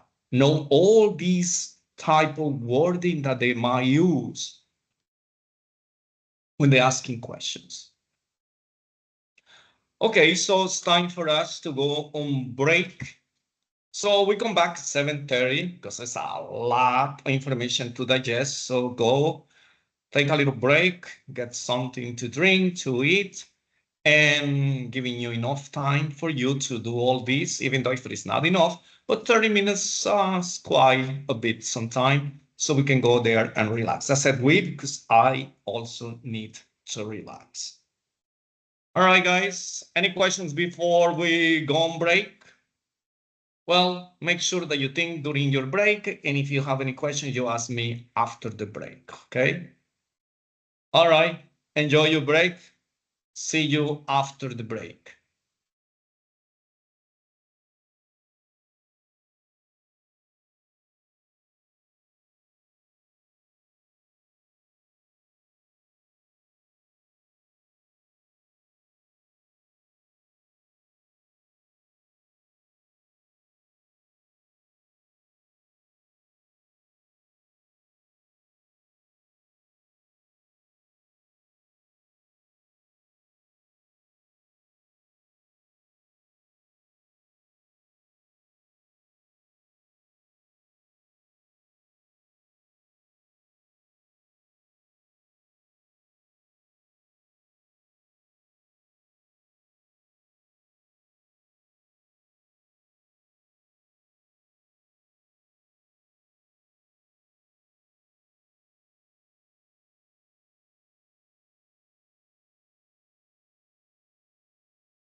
Okay, so we are back. I hope you guys enjoy your break. Yes. Okay, I also enjoy mine. So let's continue with this chapter. Let's go back to this chapter. Here it is. Okay, so we are still within the cardiovascular system, almost done with this chapter. So let's go over the coronary circulation. So pay attention to this because we have pulmonary circulation, systemic circulation. Now we're going to have coronary circulation. All of them are related to the heart, but this one in particular has to do with the circulation that carries blood, oxygenated blood back to the heart. So remember that the heart is the one that is pumping blood, right? On the right side has blood that has no oxygen, pump this blood to the lungs. From the lungs, the blood that is oxygenated comes back to the left side of the heart, then it moves to the left ventricle to the aorta. So when the blood comes in the aorta, it's going to be distributed to the entire body. But guess what? Which is the first organ that the aorta finds on its way out? The heart. So right here, this is the aorta, as you can see. This is the aorta. Right here, we can see it. This is a sagittal cut. This is a transverse cut. Here, blood goes through here, and the blood vessel continues. It's just right here. See? It's just a little cut to let you know where exactly those new blood vessels are going to be branching off from the aorta. So right here, as soon as the aorta leaves the heart on the base of the heart, you're gonna have two blood vessels right here. So this is blood going inside the aorta. Let's put it right here. So right here, the aorta branches off two arteries, the left and the right coronary arteries. Remember, coro means, or cor means heart. So it's going to have an artery that is going to go to the left side, and there is going to be an artery that goes to the right side. So it says here, it is the blood supply to the heart. So these are the blood vessels that supplies blood to the heart. Remember, the heart is the first organ that the aorta finds on its way out. Because the aorta is the one that carries the blood that is oxygenated. But as the blood circulates through the chambers of the heart, remember, that's going to a process. That blood doesn't go to the muscle of the heart. It has to go first to the aorta, and as the aorta is leaving the heart, then two branches are going to split out. One to the right side, another one to the left side of the heart. So here we have the left and right coronary arteries. That is called the coronary circulation. So be careful with this. Don't mix them up with pulmonary or systemic circulation, because pulmonary and systemic circulation is the circulation inside the heart, inside the chambers. This is the exchange of blood. Blood that has no oxygen goes to the lungs, then picks up oxygen, then the blood comes to the left side of the heart, and now it has oxygen. Now it goes to the aorta, and as soon as the aorta leaves the heart, then two branches comes out from there, two arteries. One is the right, and another one is the left coronary arteries. So that's basically what it is. Very simple. So these arteries are going to provide, suminister blood, oxygenated blood, nutrients to the muscles of the heart. That's basically what it is.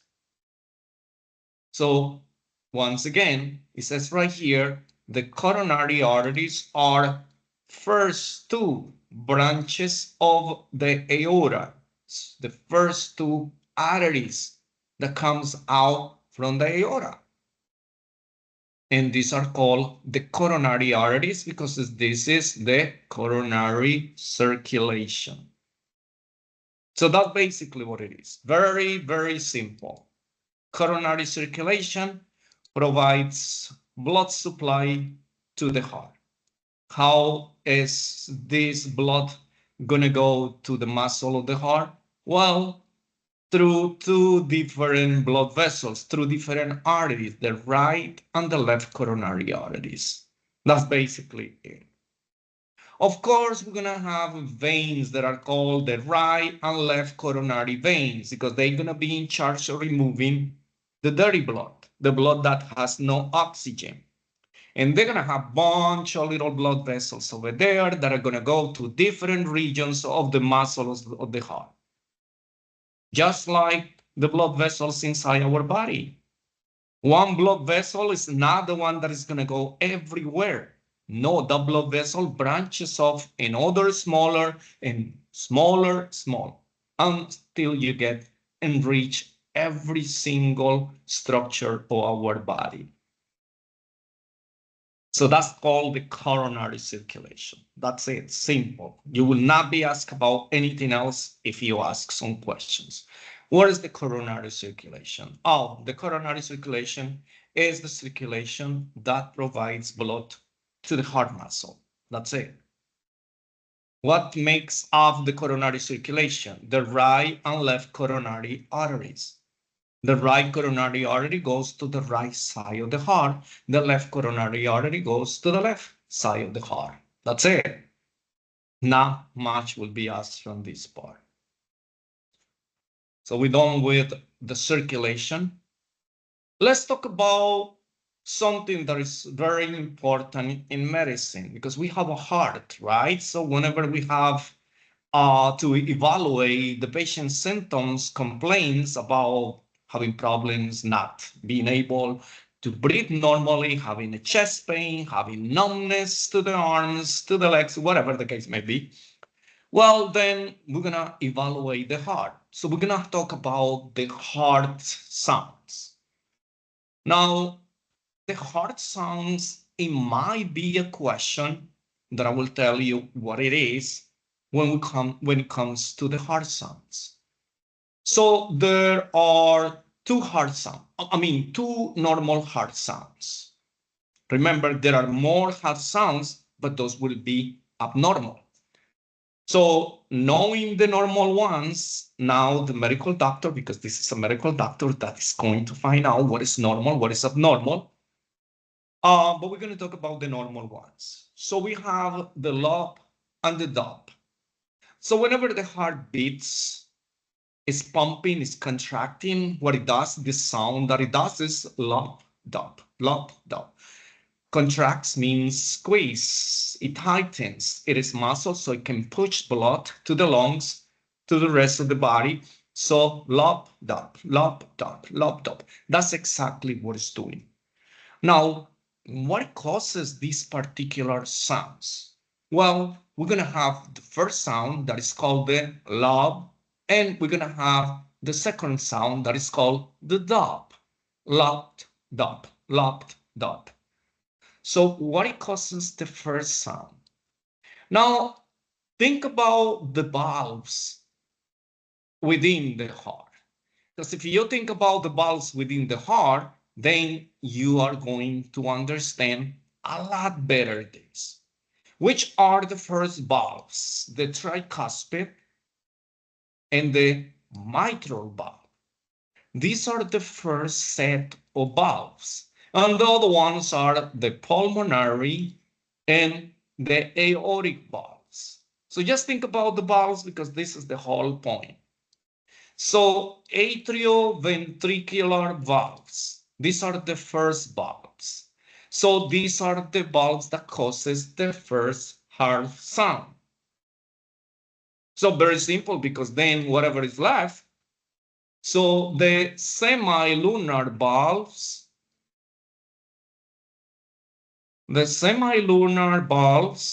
they are going to be the pulmonary valve and the aortic valve. They're gonna be the second valve. So they cause the second heart sound. See, very simple. We have four valves. Which ones are the first one? The atrioventricular valves. And which are the second set? That will be the pulmonary and the aortic valves. Now, what happened to these valves that causes these sounds? I'm gonna see. Oops, right here. So law is when the first two valves closes. So when these atrioventricular valves, see, which are the first two valves, they close it, then it produces the first sound that is called la. Easy. What about the dog? Well, the same way. The closing of the aortic, the pulmonary and aortic semilunar valves causes the second heart sound. It is the closing of the valves that causes the sounds of the heart. So when we use the stethoscope to listen into the heart sounds, remember I said stethoscope because that's a question for exam. Which instrument do we use to listen in the heart sounds, to check the heart sounds, to check the lung sounds? Stethoscope. So when we apply this stethoscope on the patient's chest, we are trying to listen to these sounds. And if there is any problem inside the heart, then with any of the valves, with Ay, any of the zapata, blood vessels, soy diablo. um, close the microphones, please.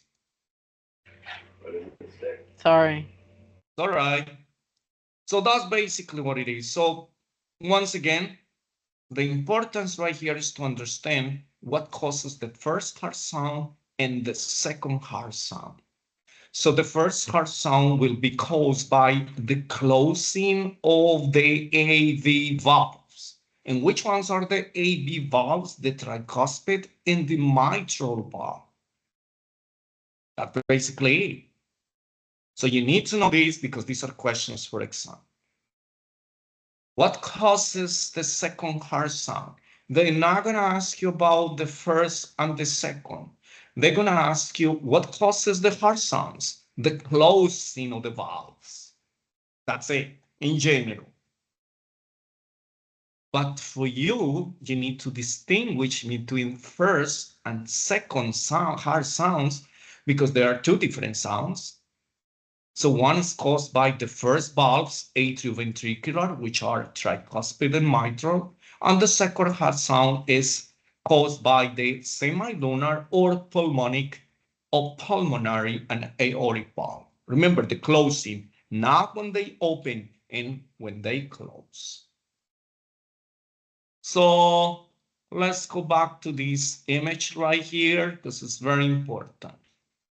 So you understand exactly how that happens. So here we have the atrioventricular valves. Here they are, so they are yellow.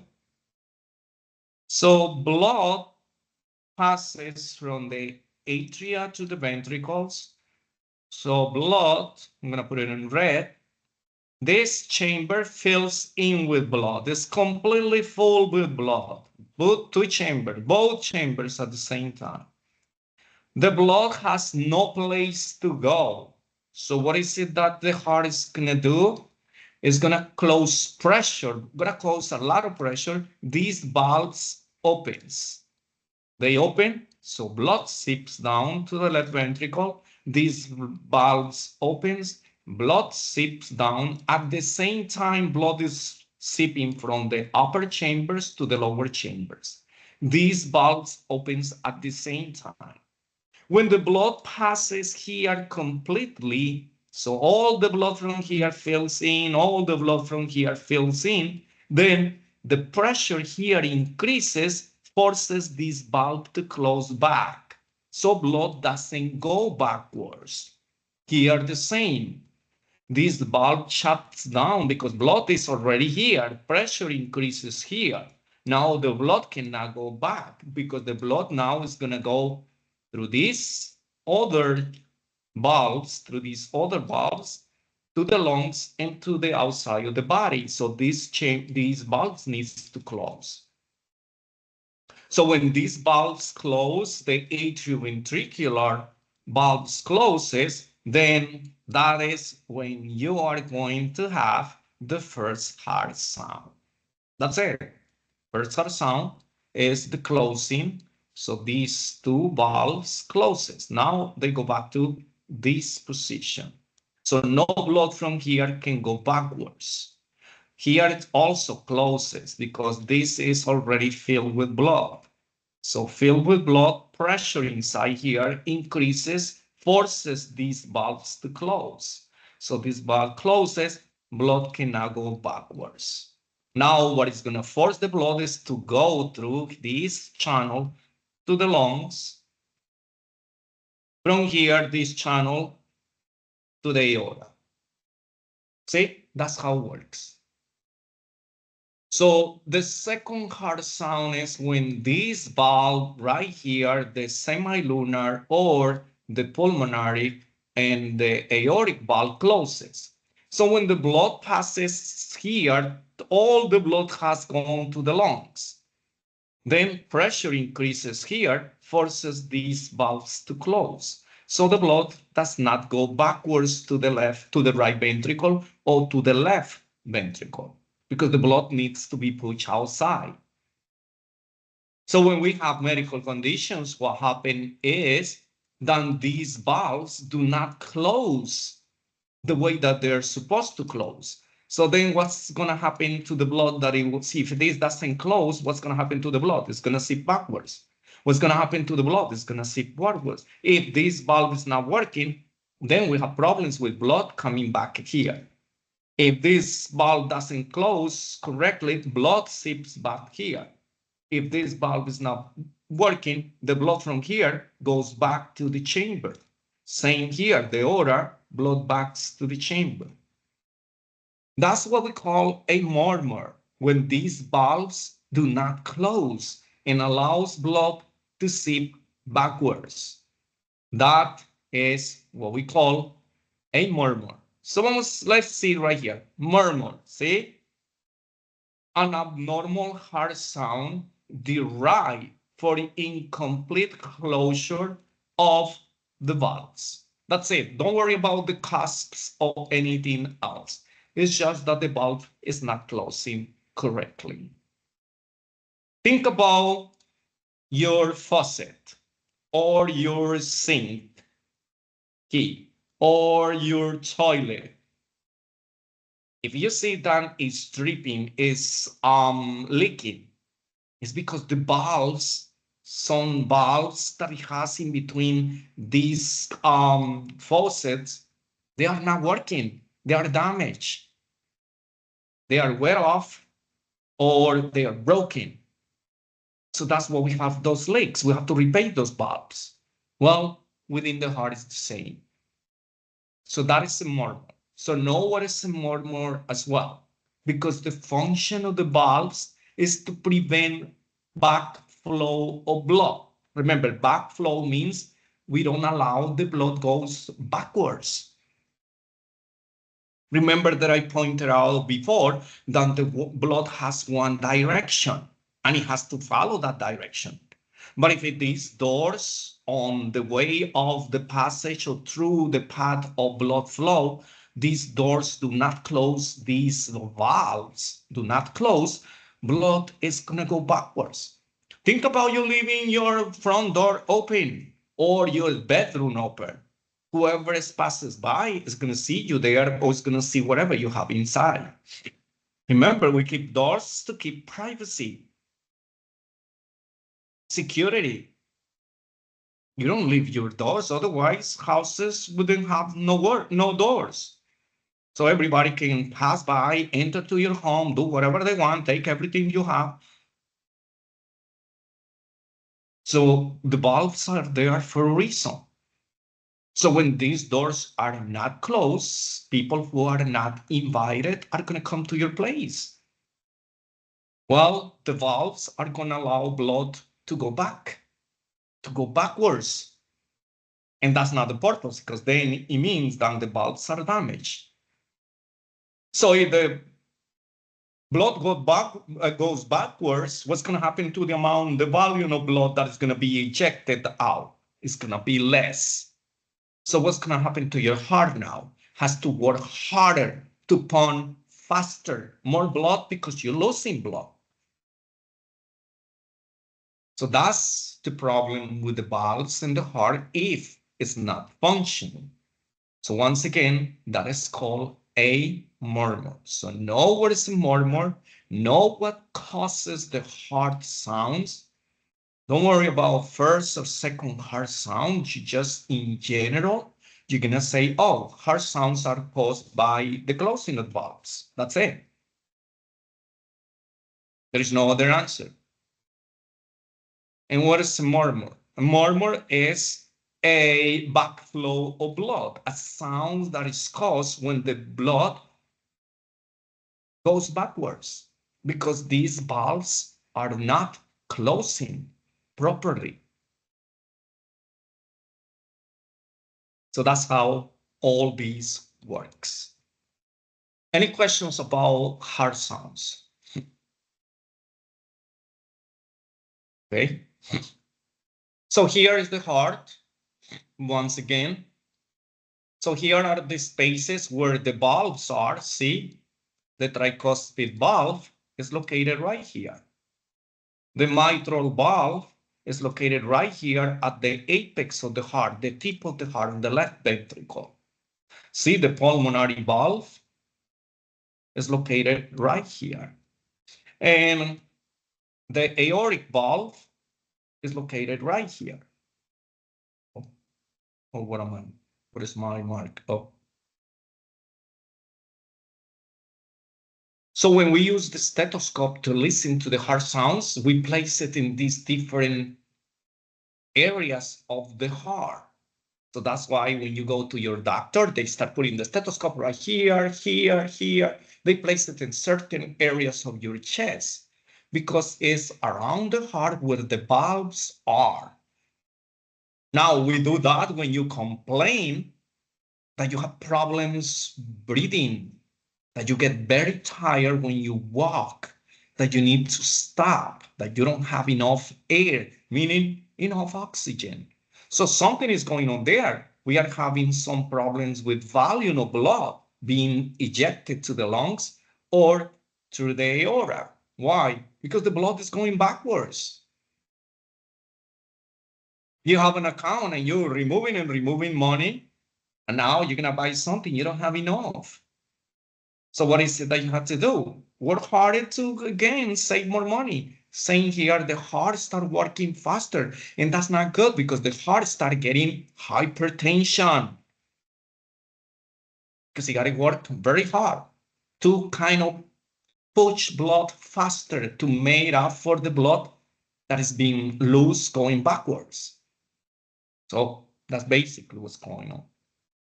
So that's how we know more likely where to fix. What is the problem? Is it the right atrium?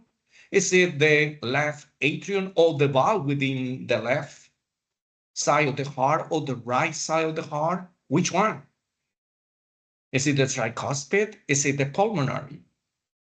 Is it the mitral? Is it the aortic? Well, when we listen to the heart sounds, we know exactly which valve is not functioning properly, because the normal heart sound, we don't hear the normal heart sound. We hear some other sounds. Think about a leak. You don't hear the water when you close your sink. You don't hear it. You don't hear your gas from your stove unless when you turn it on. Then you hear the gas coming up and then they leak up. The water, you open the faucet, you see the water coming out. But as soon as you close it, that's it. But if you have a leak, then you hear it. If you have any damage, you're going to hear it. So that's what we do when we check the heart of the patient, to see if we can hear something there that is not supposed to be there, a sound that is not normal sound. So that's basically what it is. So this will be mostly the areas when we check the heart sound. Now, probably you're thinking, oh yeah, but when I go to the doctor, they put the stethoscope on the back. Well, they're listening to your lung sounds. I can listen to in the chest, on the front part, to your heart sounds, on the back and on the sides, on the upper part of close to the clavicles. I can listen into the lungs and on the back. But remember, when they ask you, when they are checking your lungs, they ask you to take a deep breath. So please take a deep breath, hold it, then breathe out. Try again, and the doctor is listening to the lung sounds. But when it is the heart, we just place the stethoscope on the chest, particularly on the left side. So that is how these work. So that's how you know whether they checking your lung sounds or they checking your heart sounds. Remember, for your heart sounds, they don't ask you to take a deep breath and hold it. No, they don't say anything. They just listening right here in front of your chest. Then they go on top of your breast on the back. Oh, now they're checking the lungs because they're gonna ask me to breathe, to take a deep breath. See, things a little bit now changes, and that's how we know what's going on. What is it that they're looking for? So if you're complaining about the cold or the flu or probably the COVID or tuberculosis or any respiratory conditions, then they're going to go through these sites. Remember, I'm talking about the respiratory system because it is intertwined. They work together with the heart, with the cardiovascular system. Because remember, the lungs is in charge of doing the gas exchange. So we have to talk about it. Okay, we finished this chapter. Does not imply that we don't. No, we still having more chapters. Okay, any questions about the cardiovascular system? Any? Okay, so let's now go back to, oh, wait a minute. What is this chapter right here? Let's talk about blood. Now, very related to the heart, right? To the blood vessels, things like that. So let me change this slide so you can see it now. Now I'm getting better on this team application of, wasn't good at it at the beginning because I never used it before. So let's talk about blood. Now, if you took phlebotomy, you should be a little familiar. Let's put it away, just a little familiar of what are the components of blood and some of the particular aspects or, functions of blood. So without further ado, let's move to this chapter. So what is blood? Blood is an organ. Think about that. Why? Because it's made of blood cells. And which ones are those blood cells? Red blood cells, white blood cells, and platelets. Then we're going to call them the medical terms that we use to describe these particular blood cells. It says blood is a connective tissue. Yes, it is. Just like the bones. Bones are connective tissue. Wait a minute, professor. What do you mean connective tissue? I don't get it. Well, what is it that blood does? It transports all these nutrients, chemicals, gases, removes things from the body. Well, it connects. That's what's called connected. It's like the tracks of the train. What are the tracks of the train do? They are connecting tracks. They connect this area with that area. So we can travel through those tracks and come back to those tracks. So it is a transportation media. That's basically what it is. That's what it's called connected. Because through the blood, we connect with every single cell of our body. Because it's the medial transport for all the nutrients. Everything that we need to go inside the cells and everything that we need to remove from the cells is going to go through the blood flow. So that's basically what it is. So we need stuff, nutrients, hormones, chemicals, gases. We transport them through blood, through the cells, through every single tissue, organ, system, to the entire body. But then when those nutrients are consumed, when those hormones, those chemicals, those gases are consumed, they're going to become a waste. Because the oxygen is not just oxygen and that's it. Oxygen is consumed, we have nothing. No, this is like a fruit. We eat the pulp of a banana, but we don't eat the skin. Well, some people do, but I don't. The oranges, well, we eat the pulp inside the orange, inside the apple, inside the grapes, inside the coconut. We eat the inside, we don't eat the outside. So that will be waste. So that waste needs to be removed from the cells, from the tissues, from the organs, from the system, from the entire body. So that's basically what it is. So the next part, the amount of blood, the volume of blood on an adult person is between 5 and 6 liters. You need to know this. You must know this. This is asked in every single exam. Why? This is very important. What happens if we have less than 5 liters of blood or more than 6 liters? Well, we have a problem. Remember, more is not always best. It's not always good, particularly in our body. If we have more glucose, not good. If we have more cholesterol, not good. If we have too much sodium, not good. If we have too much fluids, not good. If we have too much toxics inside, not good. So everything has to be balanced. But if you have less than normal ranges, not good either. Very little glucose, not good. You don't have carbohydrates enough to move because that's the energy power of our body, fats and glucose. So you don't have enough proteins, not good. Deficiency of all these chemicals, gases, you don't have enough oxygen, not good.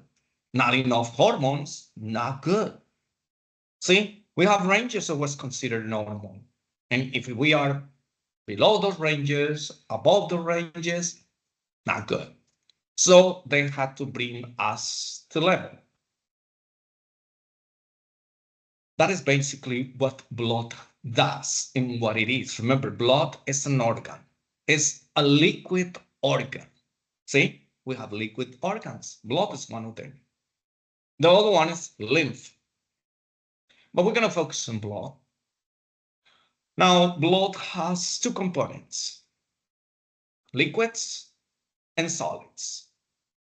What are the liquids called? Plasma. What are the solids called? Form elements or blood cells. So plasma. We don't see the plasma when the blood is running. The plasma, we see it when we separate the blood after it's being removed from the patient. Other ones mix. Think about a Coca-Cola or any of these drinks. If you read the content on the label, it's going to say that this drink has a lot of stuff right there. How can you see what is sodium? What are all these colorants that they use? What is the water? Can you differentiate them when you see a bottle of Coke or any other drink? No. So you have to go through a process so you can separate each one of these components.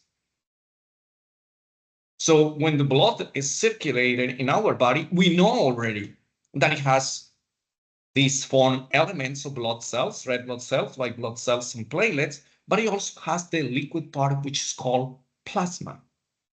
But we cannot see it because we see just red fluid.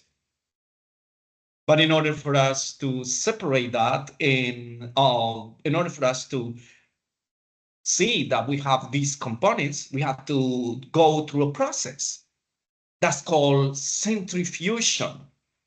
So we're going to use a centrifuge machine, and then we're going to put that blood after it is being removed from the body in these particular tubes with these particular preservatives, chemicals inside, kind of prevent certain changes in the blood.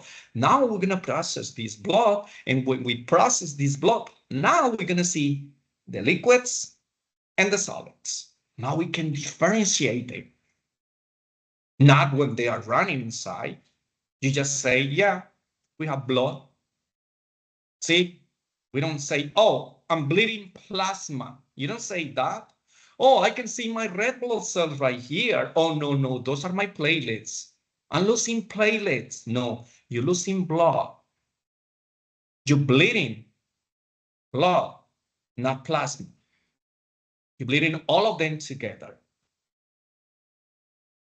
So these are the components of blood: liquids, plasma, solids, the form elements, or the blood cells.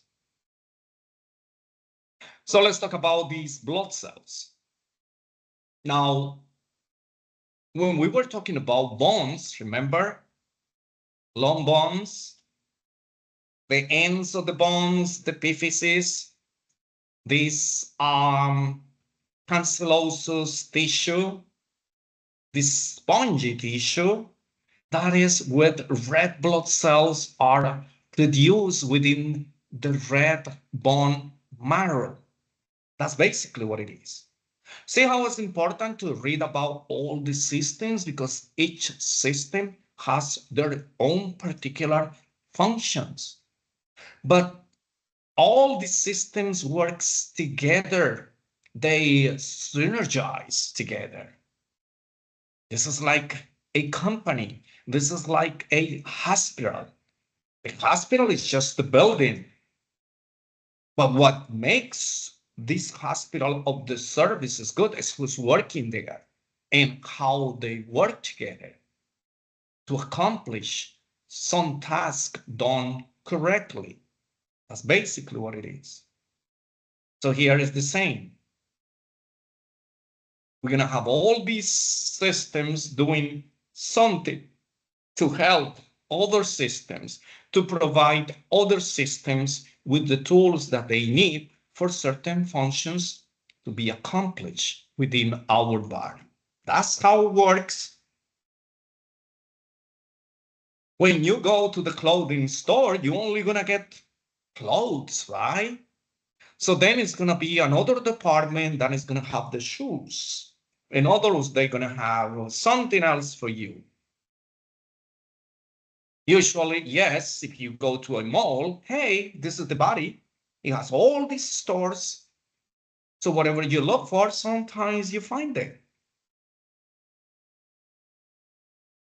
Otherwise, you have to go from place to place. Oh, I'm going to go to that store over there, to that store over there.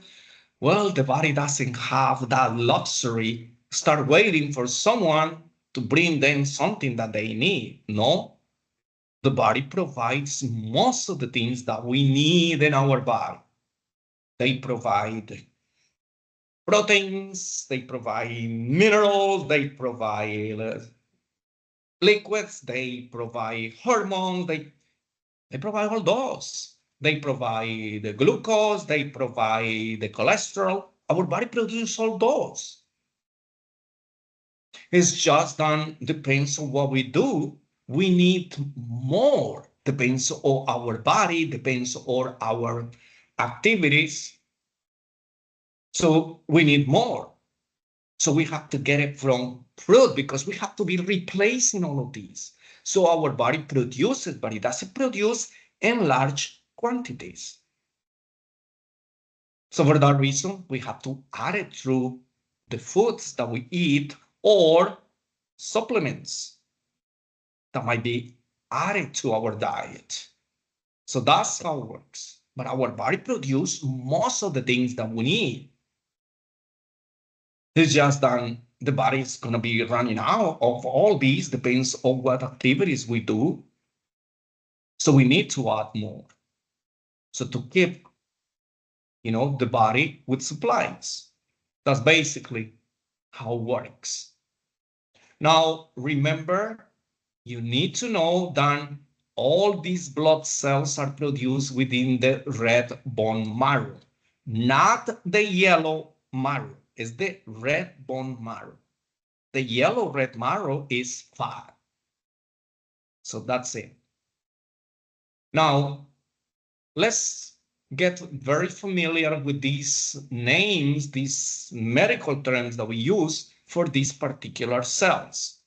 Red blood cells, or RBCs, get familiar with the acronyms. RBCs stands for red blood cells. White blood cells, WBCs. Platelets, unfortunately for this, we don't have. So you just use thrombocytes. Platelets or thrombocytes. So thrombocytes are the medical term for platelets. For red blood cells are called erythrocytes. For white blood cells, we call it leukocytes. So erythro means red, leuko means white, thrombo means platelets. So these are the cells, white cells, red cells, and clotting cells, so clot cells. So that's how it is. So we got to be familiar with these terms. You need to know that red blood cells are erythrocytes because these questions are going to come on an exam.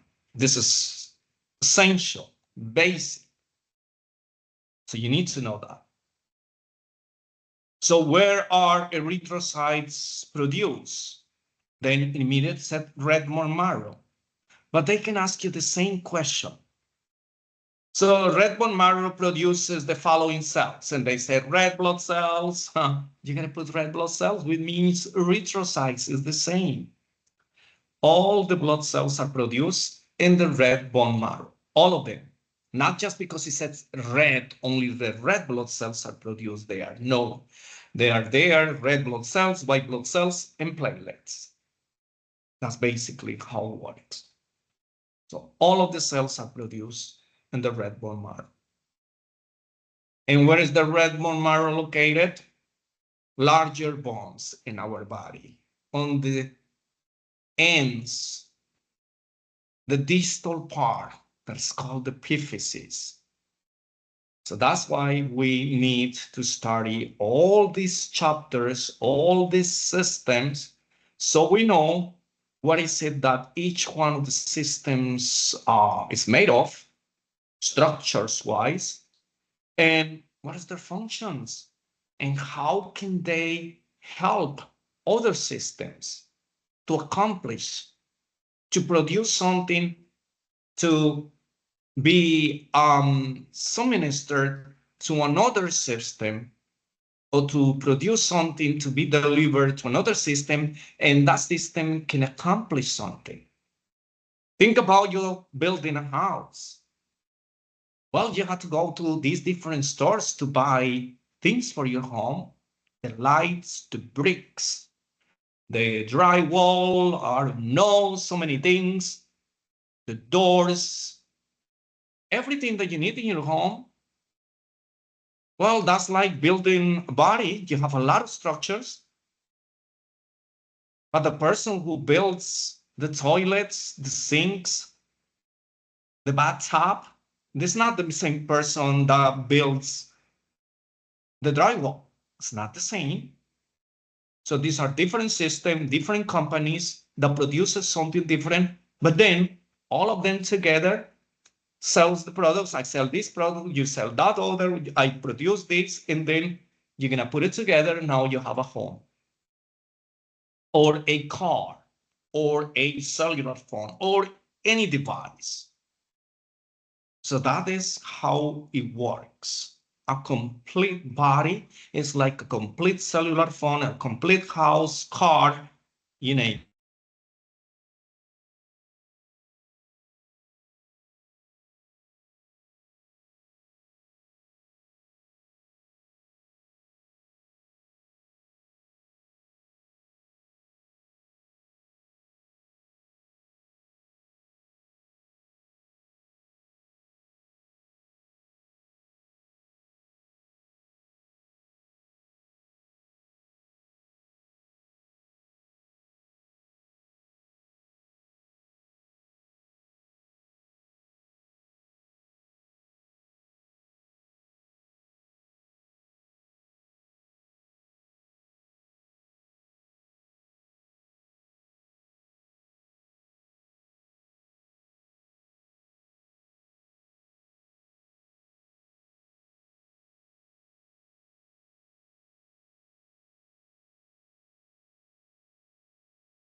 Does anybody hear me?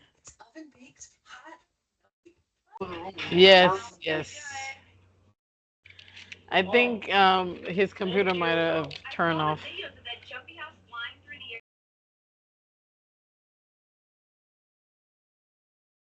I don't hear anything either.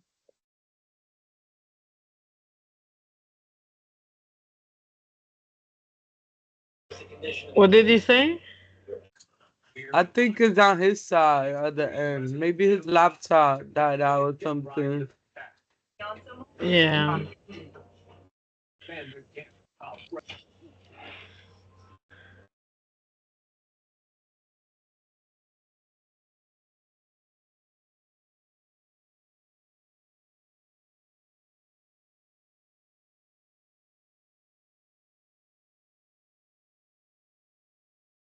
Oh, sorry guys. Again, I got disconnected because my battery ran out. So sorry about that. Are you guys back? Yes, yes, yes. Oh, okay. So I was a little skeptical. I was like, okay, what happened here? See, sometimes I have a little window popping up. It says, running out of battery. This time it doesn't. Sometimes it does, sometimes it doesn't. So, and I'm so caught up here teaching all this that I don't pay attention to that.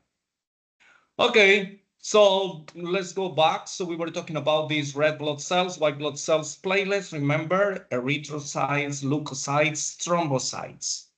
And all these blood cells, which are the solids, which are called the foreign elements, they are produced within the bone marrow. Okay, so let's look at this plasma in the foreign elements, because remember, this is what's important. So here we have a little image of a tube of blood that is collected from the patient. And now we're going to see its components. So when we use a centrifuge, remember, a centrifuge blood sample. So centrifuge means we're going to put this inside a machine. This machine is going to spin a certain speed for a certain period of time, and then it's gonna separate this. Think about a blender if you are not familiar with the centrifuge. So think about blender. So you put all these fruits, put water, fruit sugar, whatever else you want, then you spin it up. You leave it for a little while, then all the solids go to the bottom and the liquids stay on top. So the liquid that stays on top right here is called plasma.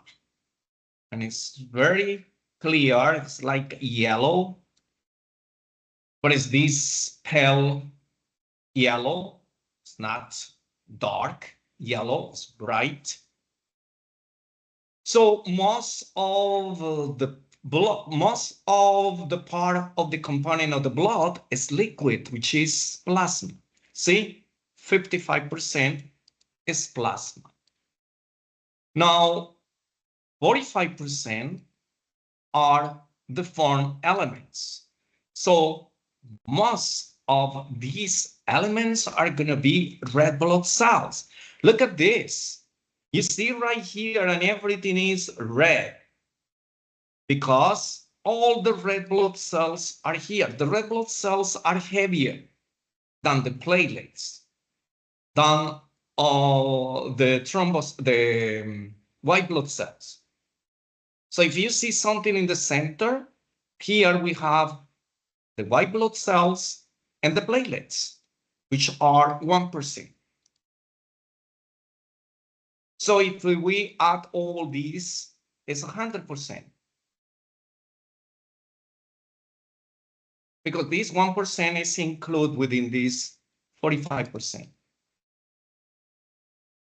So we have more liquids within the blood. That's what the blood is kind of liquid. We see it more like liquid versus very thick. It's not very thick because it has more liquids, more plasma than the foreign elements. So right here, when we centrifuge this, the plasma is going to be on top.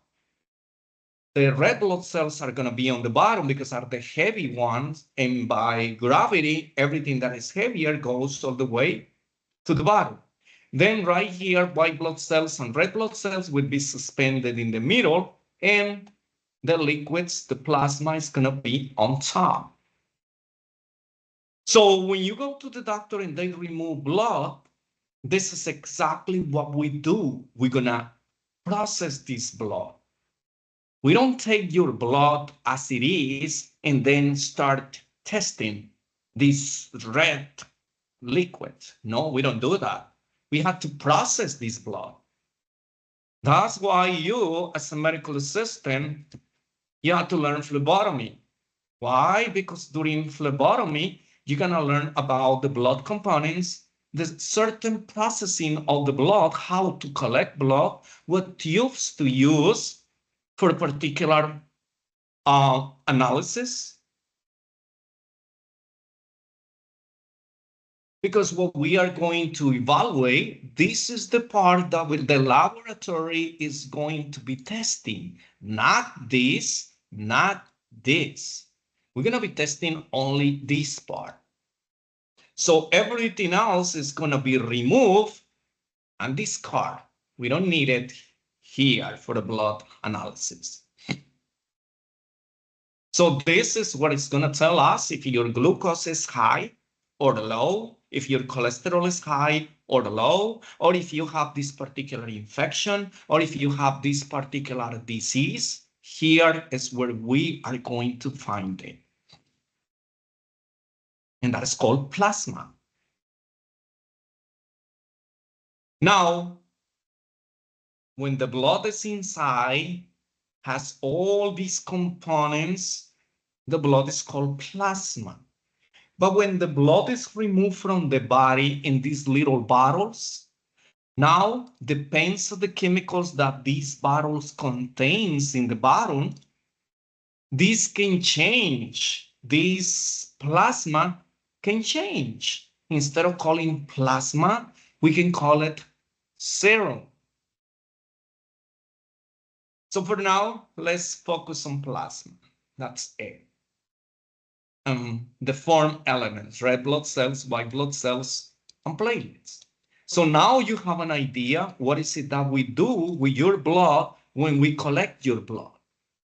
Because for those who go to the doctor, because every single time that you go to the doctor, 99% of the time, they collect your blood. If you go complaining about something, or if you have a physical exam, they're gonna collect your blood. So what we do is we collect the blood right there in the office, and then we send it to a laboratory. And the laboratory is going to process this blood and is going to analyze, and then it's going to send the results to your medical doctor. And the medical doctor is going to call you, is going to tell you, you need this because you have this, you have this. That's it. That's all we do. So it's very important for us to know the blood components to see whether we have a deficiency or we have too much of something. Because our body needs to be balanced. You remember homeostasis. Any questions about blood components, particularly plasma and these blood cells? Okay, so here is this term that we mentioned when we were talking about the bones and the red bone marrow. Remember, hematopoiesis. Hematopoiesis. Remember, hematopoiesis means blood cell formation. What do you mean blood cell formation? Yes, is the place where the red blood cells, the white blood cells, and the platelets form. When they were born, when they grow and they mature, and they have functions in our body. So this hematopoiesis happens within the red bone marrow. Remember, red bone marrow. From stem cells, which are the mother cells. So think about mothers. What is it that mothers receive the name for? Because they have children.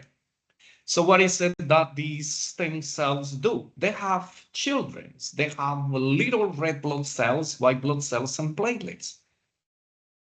So let's say that someone has problems with red blood cells, white blood cells, or platelets. So we're not going to get just a red blood cell, a platelet, or a red blood cell. No, we have to look for the mother cells. So we're going to remove your blood. It's going to be analyzed. And when you send it to the laboratory, someone who specializes on this is going to separate all these cells and it's going to get only the mother cells, stem cells, because these are the ones that we are going to transplant to someone who needs cells because their cells are not working properly. So the person that has a condition has the mother cells are sick or dead. So they are not producing more cells. So this person is going to die eventually. So we're going to replace that. That's why they do the red bone marrow transplant to a patient who has leukemia, for instance. So we're going to remove the red bone marrow from a person. It's going to go to the laboratory. That laboratory is going to evaluate that red bone marrow. It's going to get all the mother cells, the stem cells, and it's going to be transplanted to someone whose mother cells are sick or dead. So now you're going to have red blood cells, white blood cells, and platelets that are going to be produced and regenerate from then on. We are giving it to you because yours are not working. That's how it works. But the process of producing these blood cells inside our body is called hematopoiesis. Hematopoiesis. Remember, it happens in the red marrow. And what is the red marrow? Bones, the large bones. So that's basically how all these plays out. So it's very important for us to understand. See, we kind of covered this during the skeletal system. Now we see then during this blood system as well. Any questions about blood formation, hematopoiesis, red blood cells, white blood cells, platelets, centrifuging blood to separate the liquids from the solids? If you haven't taken phlebotomy, then when you get to phlebotomy, I will explain that. We will do the actual drawing of the blood. We will actually process this blood, centrifuging this blood, separating the liquids from the solids. So all the process, we're gonna learn it. We're not gonna learn how to separate stem cells. That is a very fancy state-of-the-art laboratory. We're gonna do the simple part, the part that medical assistants are supposed to know and do at work, collecting blood and processing that blood. Processing means just centrifuging the blood. And then you send it to the laboratory. They're going to do all the analysis because analysis is a different issue. It's not the same as processing. They do the process of analysis, but has to say analysis to tell you what is it that you have. If you have too much, too little, or you have a disease. That's basically what it is. Or you are normal. Well, let's start talking about these blood components. We start with the red blood cells. So red blood cells are known as erythrocytes or called erythrocytes. Remember, erythro means red. That's it. Look at the shape of these cells. They are biconcave. See, they look like a donut. They look like something that has like a little hole in the middle, but it doesn't go through. So that's basically what it is. That's called biconcave shape. All of them are like that. They are round, but they are kind of have an indentation in the middle. But those cells that have the indentation are those mature cells. The immature red blood cells, they look completely plain. They don't have this concave space in the middle. So that's it. They are round. They have no space in the middle. Like here, see this kind of indentation inside. This is only for the mature red blood cells, because here is where hemoglobin is going to be. Here is when we find hemoglobin. Hemoglobin contains this protein, remember, that gives the color to the red cells. So that's basically, so here is when we have iron inside. So these immature red blood cells, they are not good for anything. We just need them to mature. When they mature, they lose the center, and there is where the hemoglobin is going to be. So if you have a bunch of red blood cells that are immature and you are anemic, that is normal, because these immature cells are not producing hemoglobin. And so if they don't have hemoglobin, you don't have iron. If you don't have iron, hemoglobin, you're not going to be transporting oxygen. If you don't have oxygen, you're going to lack oxygen. So you're going to become anemic. And if it's not treated, eventually you're going to die.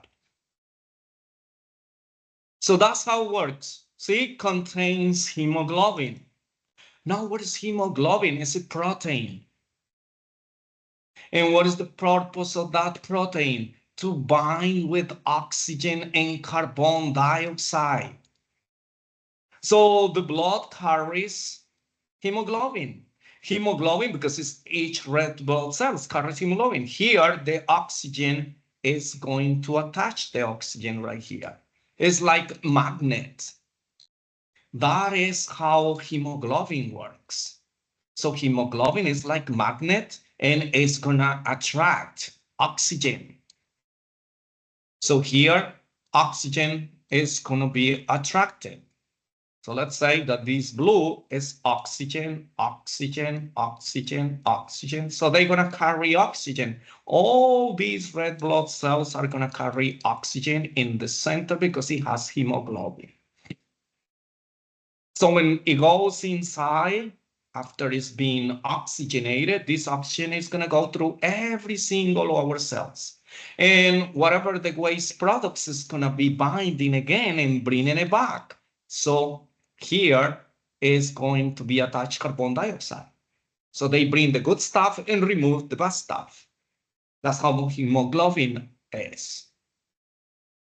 Now, like any other cells, like any living organisms, they have an expiration day, right? We have an expiration day. Everything has an expiration day if it is a living organism. Trees dies, animals dies, people die. Well, what about the cells that makes up the tissue, that makes up the organs, that makes up the system, that makes up our body? Well, they die too. So these red blood cells have a lifespan, so they last for 120 days. So this is the lifespan of red blood cells. So know this because this is a question for exam. What is the lifespan of red blood cells? 120 days. Not 120 months, not 120 years. No, it's 100 and not 120 weeks or minutes. No, be careful. They try to fool you. You see 120, but it says weeks, and then another one has dates. It's not weeks, it's not minutes, it's dates. So that's how you need to understand. So lifespan of red blood cells, be careful. They're going to ask you about hemoglobin. What is the name of the protein inside the red blood cells? Hemoglobin. What is the function of hemoglobin? Carry oxygen. Transport gases. It's the same. Gases, oxygen is a gas, carbon dioxide is a gas. But if they have oxygen, that's the right answer. If they said gases, that's the right answer. Now, if they say carbon dioxide, they don't use that because the most important thing is oxygen, not carbon dioxide. So the questions they don't tell you about carbon dioxide. They say gases, oxygen, and carbon dioxide. Oh, yeah. And what is the lifespan of a red blood cell? So then you say 120 days. So mark it down, write it down. I don't know, do something right there with this, and you will have answers. Or when you review your material for the exam, then you're gonna go back to those and it says, oh yeah, I got it. I asked for this when I gave you the exam. So that's basically what you need to know. So be careful with this. Any questions about red blood cells? Moving on, we're gonna go now for white blood cells. Of course, red blood cells, white blood cells, and then we're gonna go to the platelets. So remember, what are the major function of the red blood cells? Transport. What did they transport? Gases, oxygen moves in, they remove carbon dioxide. That's it. That's the red blood cells. We're not talking about blood because blood carries everything, nutrients. So think about this, don't get it twisted. Because sometimes, my students kind of mix everything up. Oh, what is the function of red blood cells? And you say it carries nutrients, hormones. No, no, no, no. This is blood. Red blood cells is just part of the components of blood. So red blood cells, their only function is gases. Oxygen, they move in oxygen and they remove carbon dioxide. That is it. Now, if they ask you the function of blood, now it's transporting everything our body needs: nutrients, hormones, chemicals, gases, you name it. You name it. So don't get it twisted. Let's talk about white blood cells. So usually if there is question of the white blood cells will be, what is the function of the white blood cells? 98% of the time they ask this question. Like, what is the lifespan of red blood cells? What is hemoglobin? This is very, very important. So the function of the white blood cells or leukocytes or WBCs are is the defense mechanism. It's the defense mechanism of our body. It protects against disease, all these infectious diseases, all these microorganisms that causes something, damage to our cells. Now, once again, we know already that all the red blood cells are produced within the red bone marrow. So here is just for you not to forget. See? Fight infection. Which of the following cells fights infections? Which of the following cells are considered the defense mechanism of our body? White blood cells, white blood cells, white blood cells. That's it.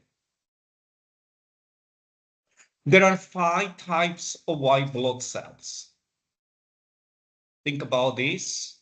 It's good to know because that's how we know when the doctor evaluate us, why did they give us this particular medication versus that one?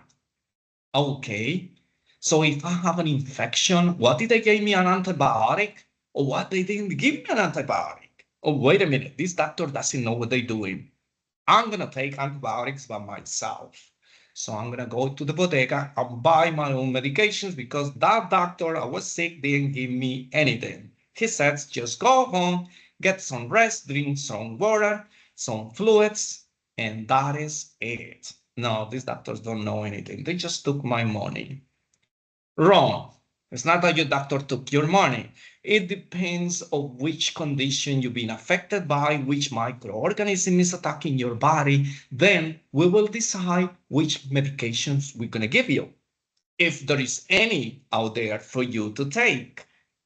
So just because of the fact that I feel sick does not imply that everything is caused by a bacterial infection. So I have to take antibiotics. It doesn't work that way. So listen to your medical providers because they went to school for many years and they learned this. Yes, I hear you. There are some bad professionals out there. Yes.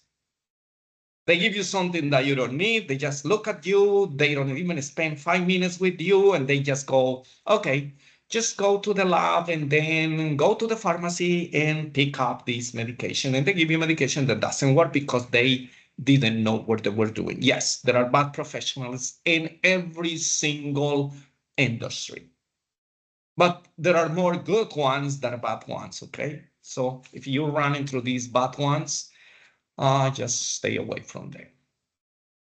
5 types of white blood cells. Let's mention them. There are 2 groups. So we have granulocytes.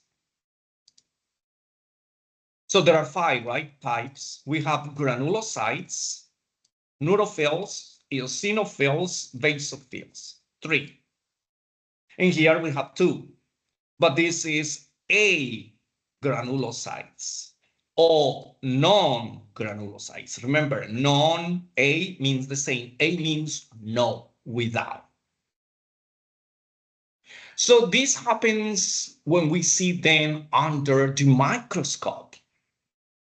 So this is not something that we kind of invented ourselves, or we can come out with this just to show off that we know what we're doing, or no.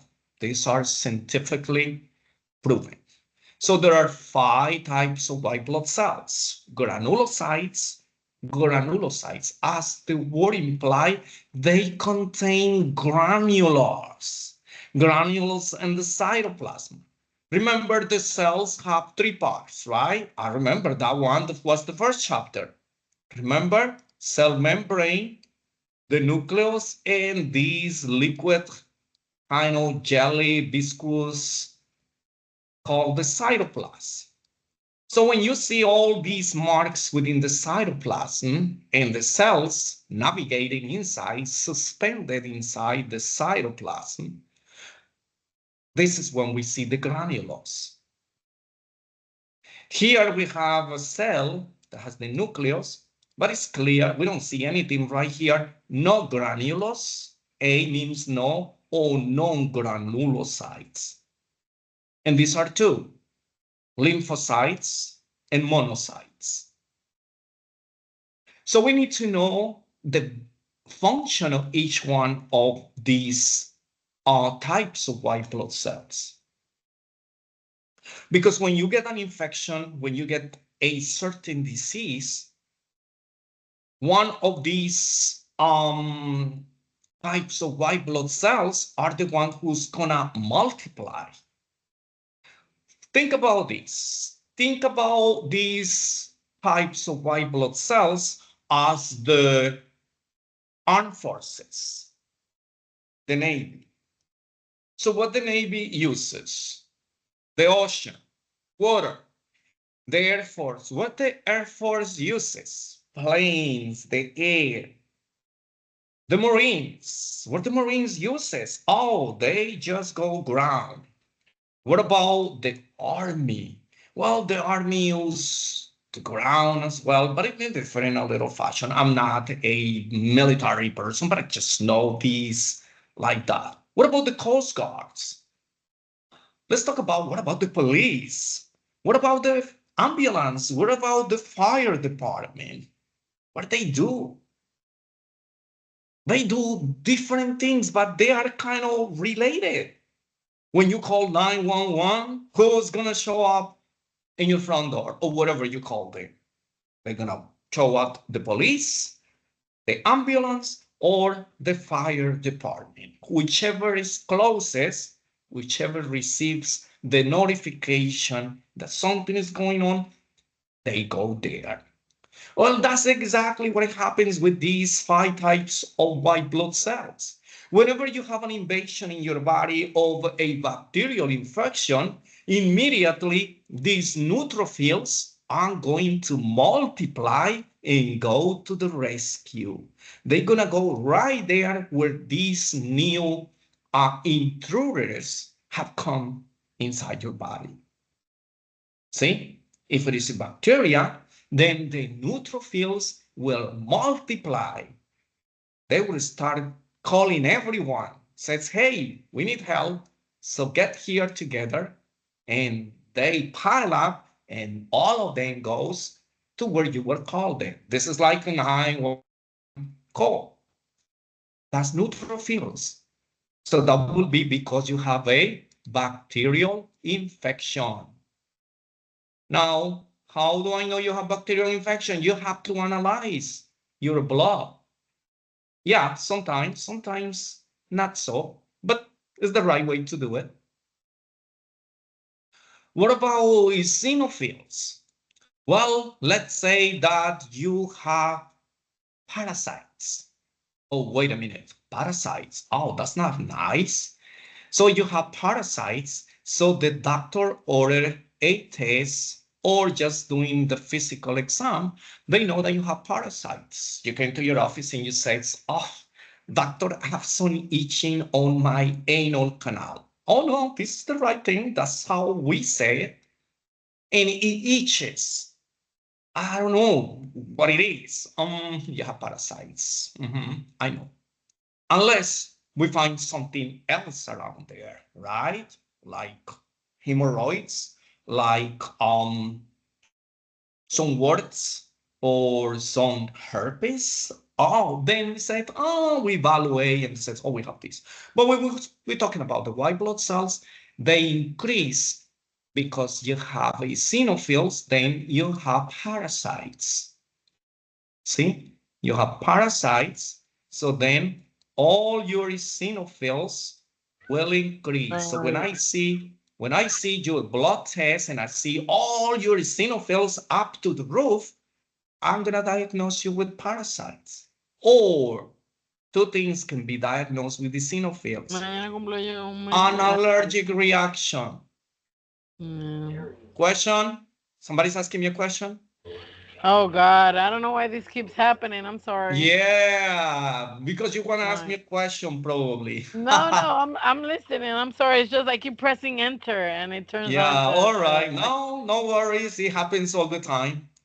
That's sorry. technology. Sometimes we have to keep our hands away from these devices. Yep. Particularly when you're using your cellular phone at the same time. You know, there are other things that we have in our phones, and you move something and then boom, then we listen to all your conversations. So make sure that you kind of, turn it off. Okay, so eosinophils, when the eosinophils in the blood increases, remember, this is increase of neutrophils, bacterial infection. If the eosinophils increases, then you have parasites or you have an allergic reaction. Remember, allergic reaction. Either or. So you have either or. So then we know exactly what medications we're going to give you. So if you have an increased amount of neutrophils, I have to give you an antibiotic. But if you don't, why am I going to give you antibiotics? Just because you want it? No, I don't do that because I'm going to cause more harm than good. Now, if you have parasites, what medications I'm going to give you? An antiparasitic. If you have allergies, what I'm going to give you? An anti-allergenic. That's what it is. So that's so important for us to know all these types of white blood cells, because whenever we're going to diagnose our patients, or for you to know, remember, I just make a comment prior to start with this, and I said, oh, well, I went to this doctor and this doctor didn't give me anything and I'm sick. We're not saying that you're not sick. It's that whatever you have is going to go by itself. You just need rest. You just need to drink lots of fluids, and probably if you have pain, take some Tylenol, some over-the-counter medications. But you don't need antibiotics. But you know better than us, so you're gonna go get it yourself and get yourself in trouble. Anyways, so let's move to basophils. So what is it that basophils do? See the way that they protect us? Well, let's go back to neutrophils and eosinophils. Neutrophils, if they see a bacterial infection getting into our body, they multiply and they attack this bacteria. They kill it. Remember, I mentioned the Army, the Air Force. If you have invaders in our country, what is it that you're going to do? By water, air, land, you're going to kill the intruders. You're going to surround them. You're going to go as many people as you have and kill them. Well, that's what neutrophils do. They kill the bacteria. Now, what the eosinophils do, they kill the parasites. They kill all these anti-allergens, these allergenics that causes allergies. They kill them. What about the eosinophils?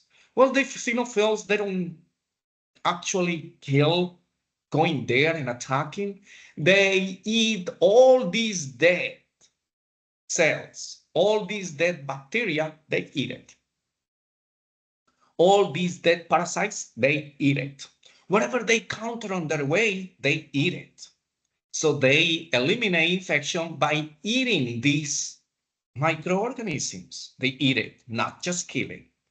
Neutrophils, eosinophils, they kill it, but they don't eat it. So the basophils eat whatever you kill. So they are lucky, right? They got the food right. They are handy to their plate. Let's talk about these eosinophils. Oh, granulocytes, my bad. Non-granulocytes or agranulocytes. Lymphocytes, very important. Lymphocytes, when these lymphocytes are increased in our blood system, oh, what is this? Oh, right here. They are increased in our blood system, meaning they go beyond what is considered normal. We have certain ranges of what considered normal amount of lymphocyte that we have to have running inside our blood. Normal range of neutrophils, normal range of eosinophils, normal range of basophils, and so on and so forth. So when we have lymphocytes, immediately we know that you have a viral infection. So if you have a viral infection, why am I going to give you an antibiotic? Antibiotics do not kill viruses. I'm going to give you an antiviral medication. That's what I'm going to do. But first, I need to know what is it that you're being attacked by? What is the intruder? What is the microorganism that causing you the disease? See how important it is, medicine? And this is a very low level, but it's for you to understand these types of white blood cells. Because what is the function of the white blood cells? The defense mechanism of our body. So anytime that we have something that doesn't belong inside, they try to kill it, to remove it, or not letting it multiply. So then we're going to give you an antiviral medication. So antibiotics, antiparasitics, anti-allergenics, they eliminate the condition forever. They kill the bacteria, and unless we get contaminated with another bacteria, we're going to develop it again. The same with parasites. Parasites will eliminate, they will eradicate bacteria, parasites, allergens. But what happened here with the virus? We do not kill viruses. We kind of put them in prison. That's exactly what it is. So these criminals, we're not going to kill them. These criminals, we're going to put them in jail. That's it. But remember, criminals in jail, they're still criminals, right? And they are dangerous. And if they escape or if they are given the opportunity to go out on parole, they can start doing their things, right? So viruses